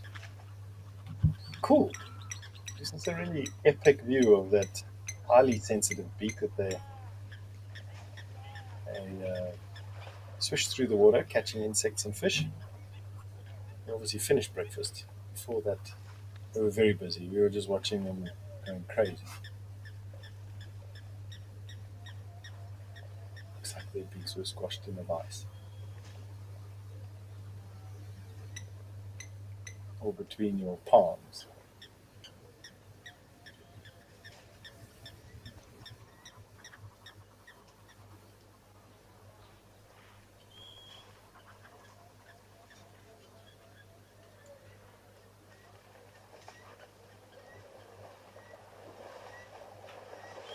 really cool thing to see. We've had elephants, and that's the lovely thing about this Live at the Waterhole show is you never really know what you're going to get. There's a 3-banded plover, for those of you with the bird lists.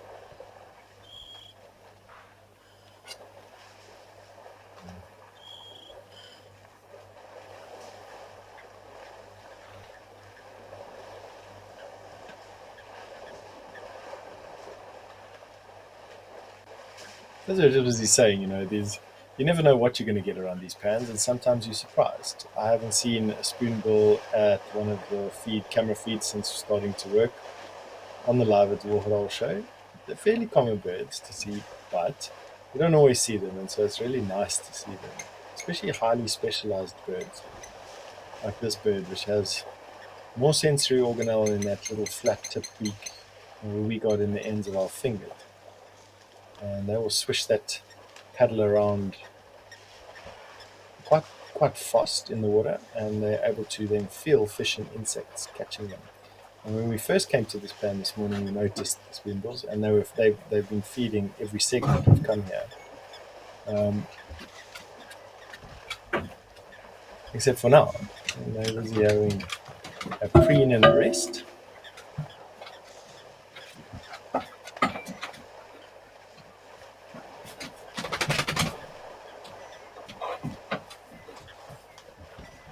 There, these illies are coming down to there's the mud wall. We got them swimming. Cool. And a herd of elephant.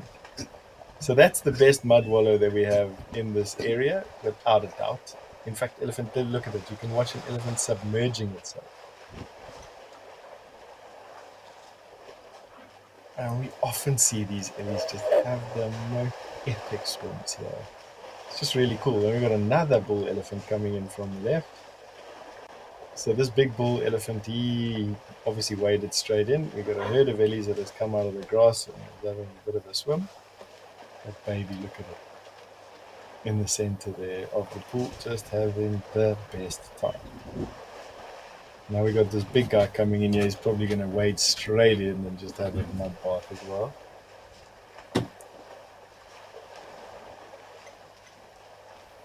And we watch even full-grown elephant like this one on the left have swims here. Really is the best swimming pool that we have access to so far.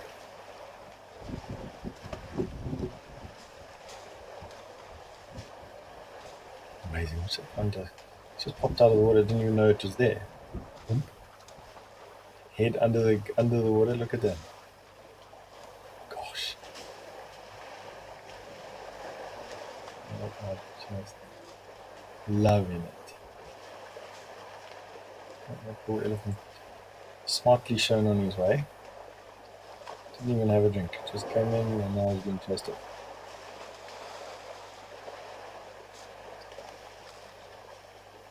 While the rest of the family has a flat-out bath. Oh, because that bull elephant came striding in here, so that's why he was making way. It's obviously lower down on the pecking order. This big guy's decided, no, he's also going to come for a swim. No one's allowed to swim while he is. No other male is allowed to swim while he is. These kids are just having an absolute ball on the right-hand side. This big boy coming in and upsetting the appetite. Can you not just chill?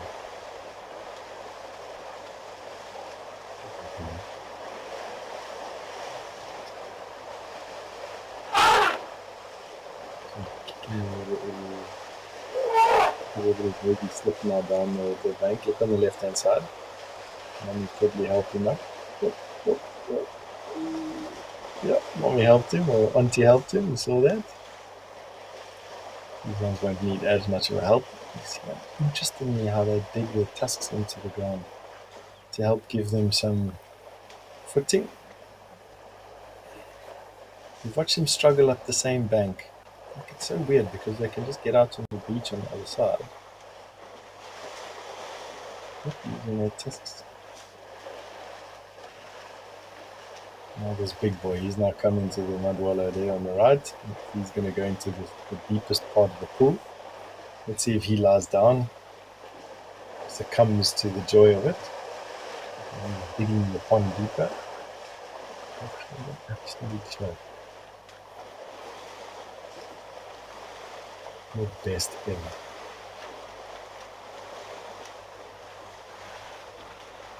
And now the comic of them getting up that beach there on their knees using their tusks. Why don't they just get out in the shallow space? Oh, this youngster, he's got the up there. Let's see if this other one is better. That youngster's going to quickly realize that he's off on his own, and then mom's disappeared. She's probably already calling him. There you go. Trunk up, ears out. Mom's called, and now he must go. He hasn't quite finished swimming yet, but he also now is going to go up the same beach. And he's going to battle. Now mommy's not there to give him a hand, so he's going to have to... No, he's decided the shallower point. Well done, big guy.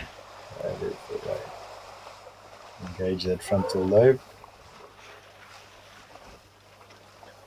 Well done, bud. And there he goes. Easy as that. And that big guy did lie down. Look at him. So in the end, he did manage to lie down. Not quite as boisterous as the youngsters, but to see a big bull elephant not in a river lying down like it's quite rare, actually. That's super cool. These cameras are amazing. They didn't lie down for that long. Bull elephant will lie down. They even lie down in the shade on the side of termite mounds and stuff. But never really lie down for that long. He's just covered in mud.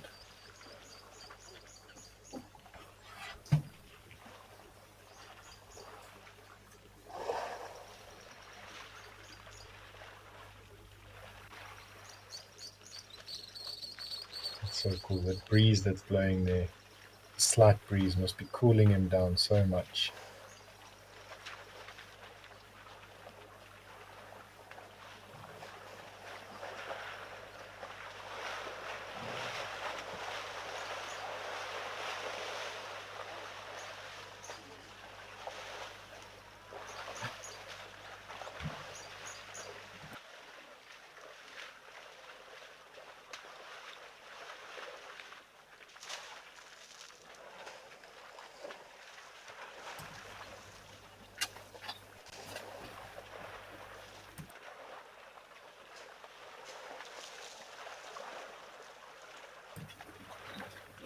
You're gonna succumb to the joy. Look how deep he's standing. You know, like that mud pool is like 6 feet deep.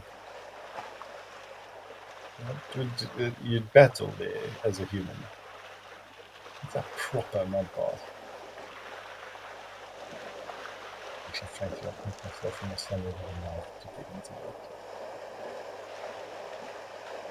I would love to go for a swim in a mud bath that deep.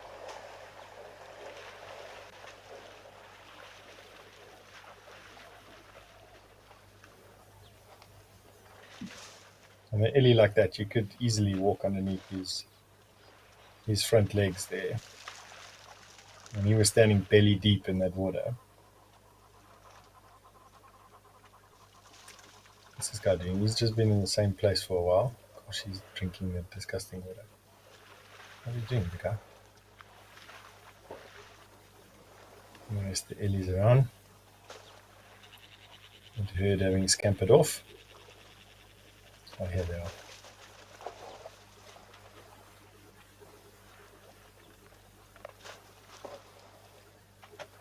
Look at the little baby's going to have a scratch on the branch. There's a rubbing post there. A rubbing post that's been... Oh, hello, Mum. Don't go, don't go.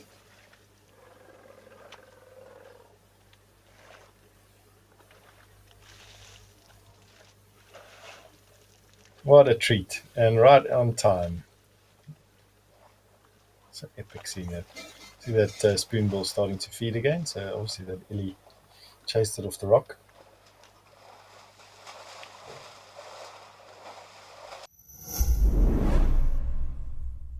Do you believe in a world where rhinos can thrive? Join WildEarth and our special guest Erin Strawn on the 23rd of September for a fireside chat in commemoration of World Rhino Day. Come along and get to know Erin's rhinos and tune in to some interesting conversations about creating a secure and fruitful environment for our precious rhinos. Wild Earth, it's in your nature.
And just like that, the elephants are finished now. You can see that herd of elephant there having a sand bath. So that'll keep a dry layer of sand on top of the mud and help to conserve the moisture inside the mud for a bit.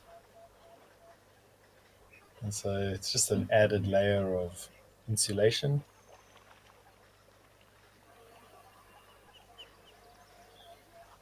I wonder if this guy has finished his bath or if he wants to come back and have another one.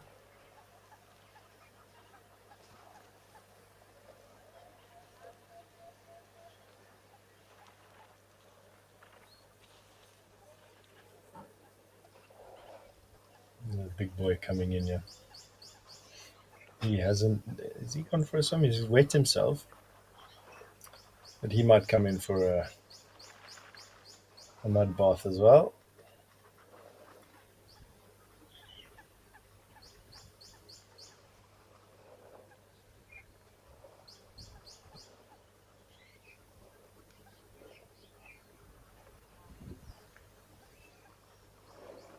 Yes, it's amazing how deep this mud is, to be honest with you.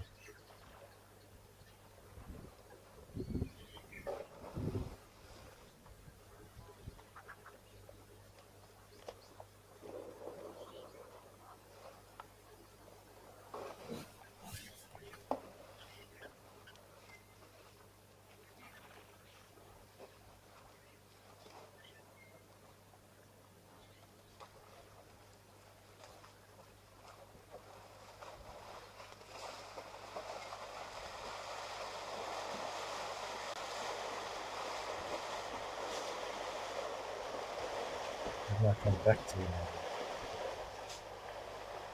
I haven't finished swimming just yet. There's another massive elephant there in the background.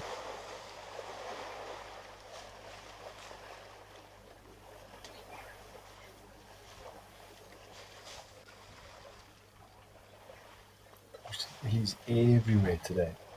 Oh, here, African Tau.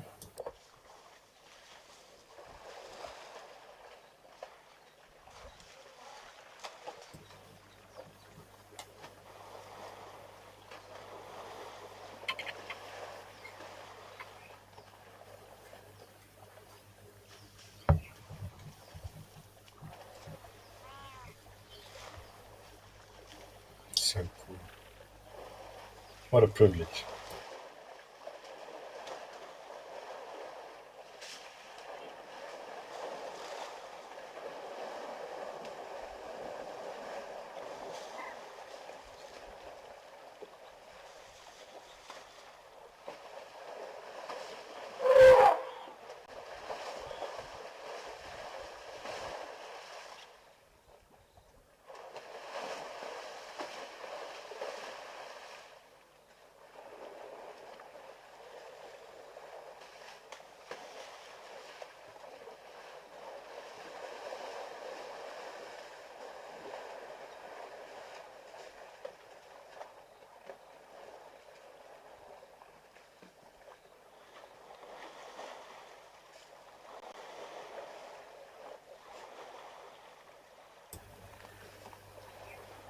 One last swim. Watch this big bull gonna go and get some mud on his butt.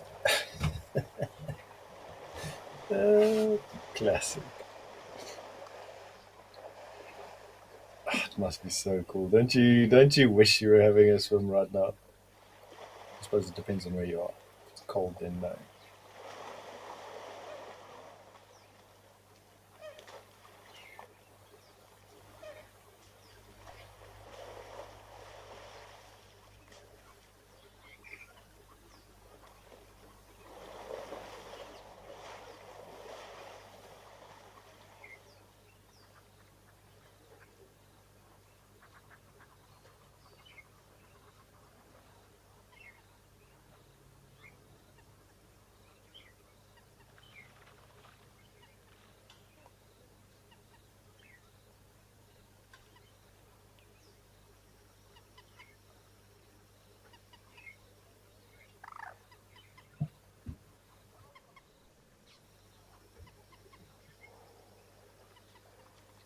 What's he gonna do? Come to the deeper pool? Or is that enough for him?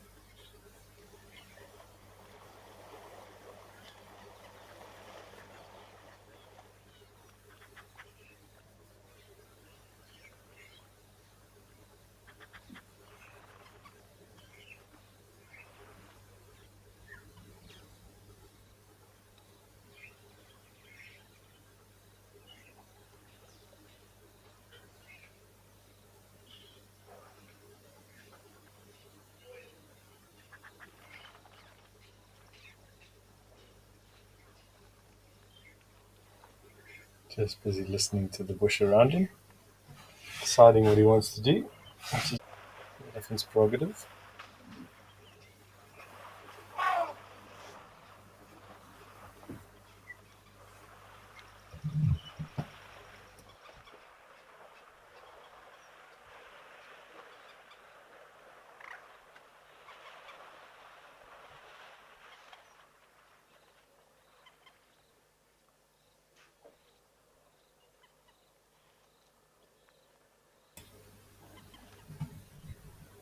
Probably find that there's a big bull elephant that walked in from the left top of the screen.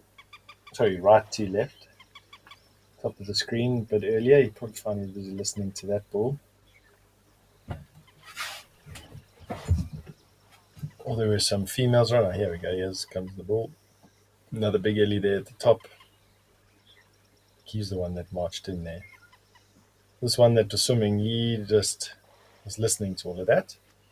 Here we've got that spoon bull busy feeding through the mud flats. Not quite crop full. And a sandpiper right on the top left of center. Let's have a look at that beak. Watch how fast, you got to figure out like how fast its brain is busy processing the information that its beak is busy sending to it. I mean, it's actually quite an incredible thing. And how does it know how deep the water is? We watch this elephant, go 6 feet deep in the mud. How does this bird know where it's shallow enough to feed?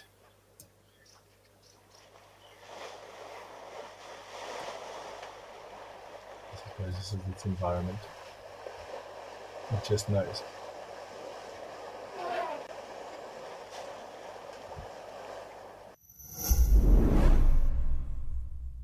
Do you know what it takes to protect and empower rhinos?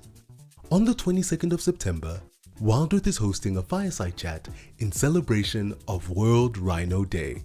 A special guest from Rhino Revolution will join us as we pay tribute to these extraordinary creatures and talk all things rhino, from horn trimming to rewilding.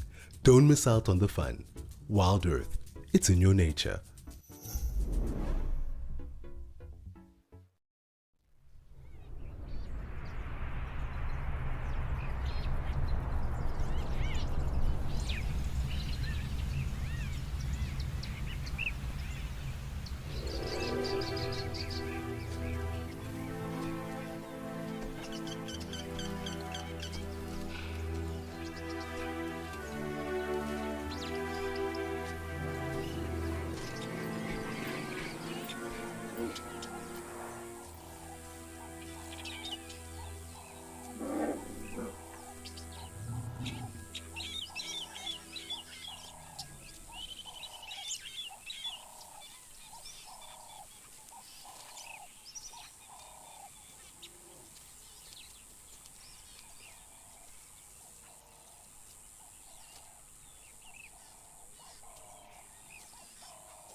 Great plain on the edge of the pan.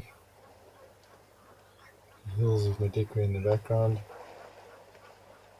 Separating the park. Oh, there's an elephant busy.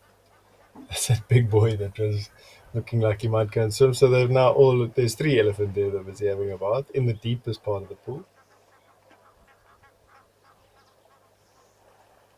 Gosh, what a thing.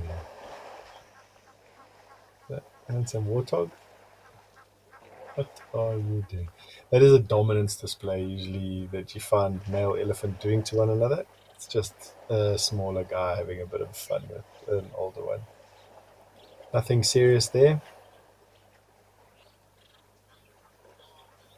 What a great shot.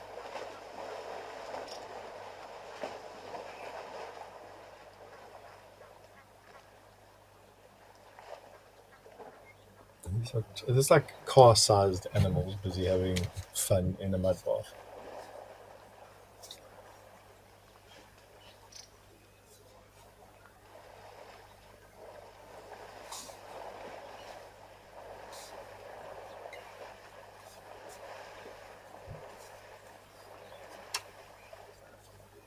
So cool.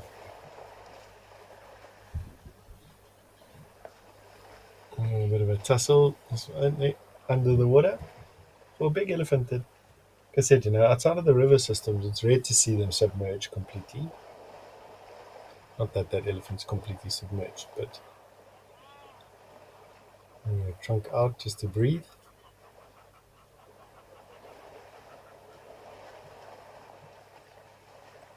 Bullied by that other smaller elephant.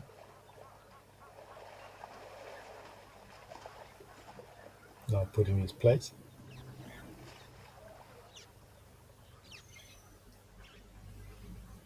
And then the sounder of warthog off on the right hand side.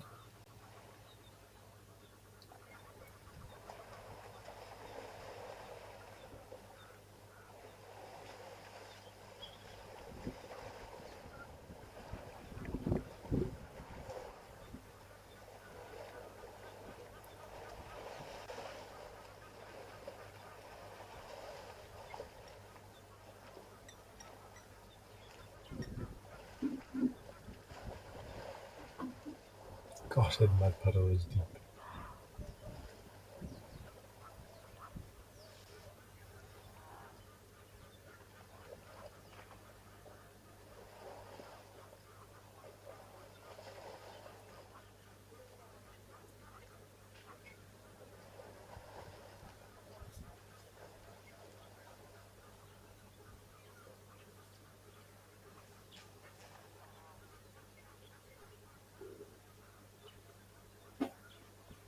The other elephant's just resting his trunk on his tusk, totally at ease, relaxed.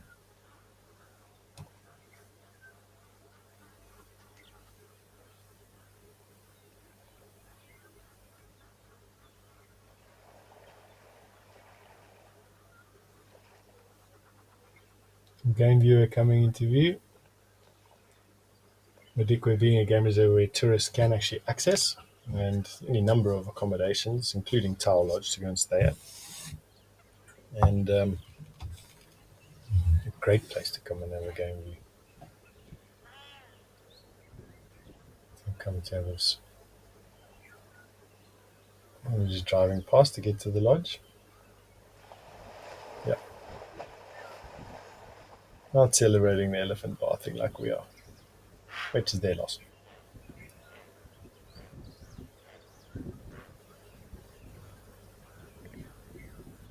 Yet another group of Ellies coming in from the back.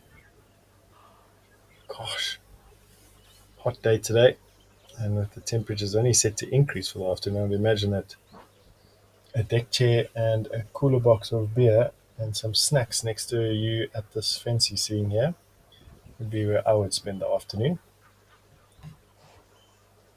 In the deep shade, hydrated, a few snacks, looking at this epic mud wallow.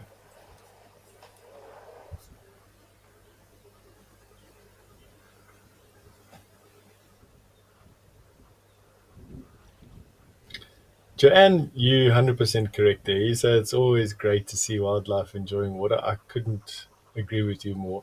And especially elephant, who just seem to just revel in it. So,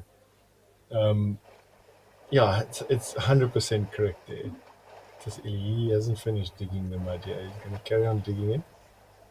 Doubt whether he'll lie down again, but these big bulls, every chance that we see them plop down before the end of the show.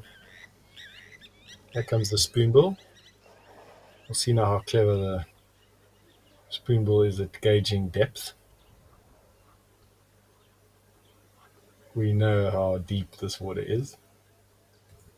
Question a little bit earlier was, does the spoon bull, or how does the spoon bull? Maybe there's very sensitive tip of the beak and can tell the bird whether or not that there's a flaw there.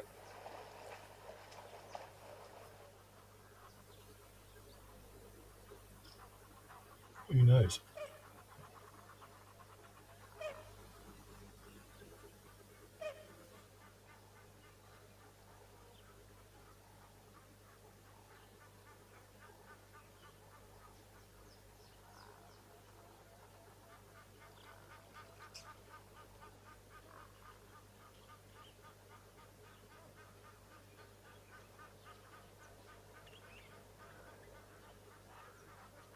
Ellies are coming straight to the wallow.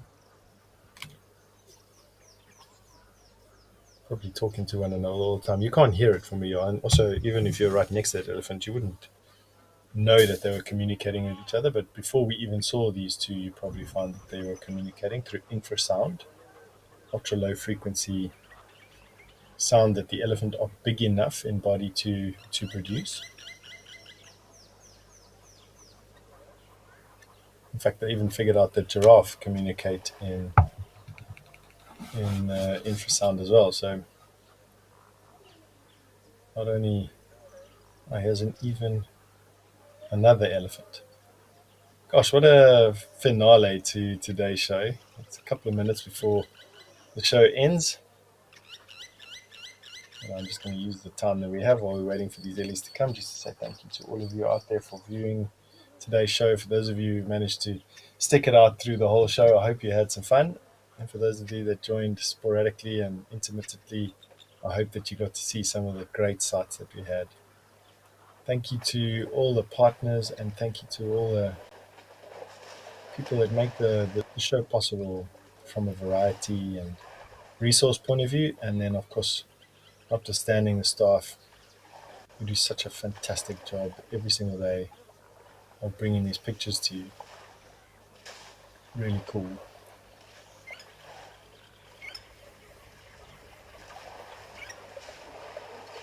Dream Wild, it's my absolute pleasure. You just sent a message through thanking me for the show. I had very little to do with it. I was just along for the ride with you. So it's my pleasure, but also thank you. Thanks for watching, and thanks for your support. And just thank you to the animals, I suppose, at the end of the day. They're the ones that have put on the show today, the great spectacle that we watched. All the different cameras that we had. If the jury's still out on what kingfisher we saw at Komaritan, I'm going to be saying that it probably was a brown-hooded kingfisher with the top red and bottom beak red, with a outside flyer option that it was a striped kingfisher. I didn't see a brown top beak, but anyway, that's verdict still out on that. Just less than a minute to go, and so I want to just say thank you once again to everybody, and wherever you are in the world, hopefully you have a good day and a good weekend. Stay safe. I'll catch you again tomorrow. And so while we watch these Ellies have their bath for the final couple of seconds, I'm just going to say cheers and over and out.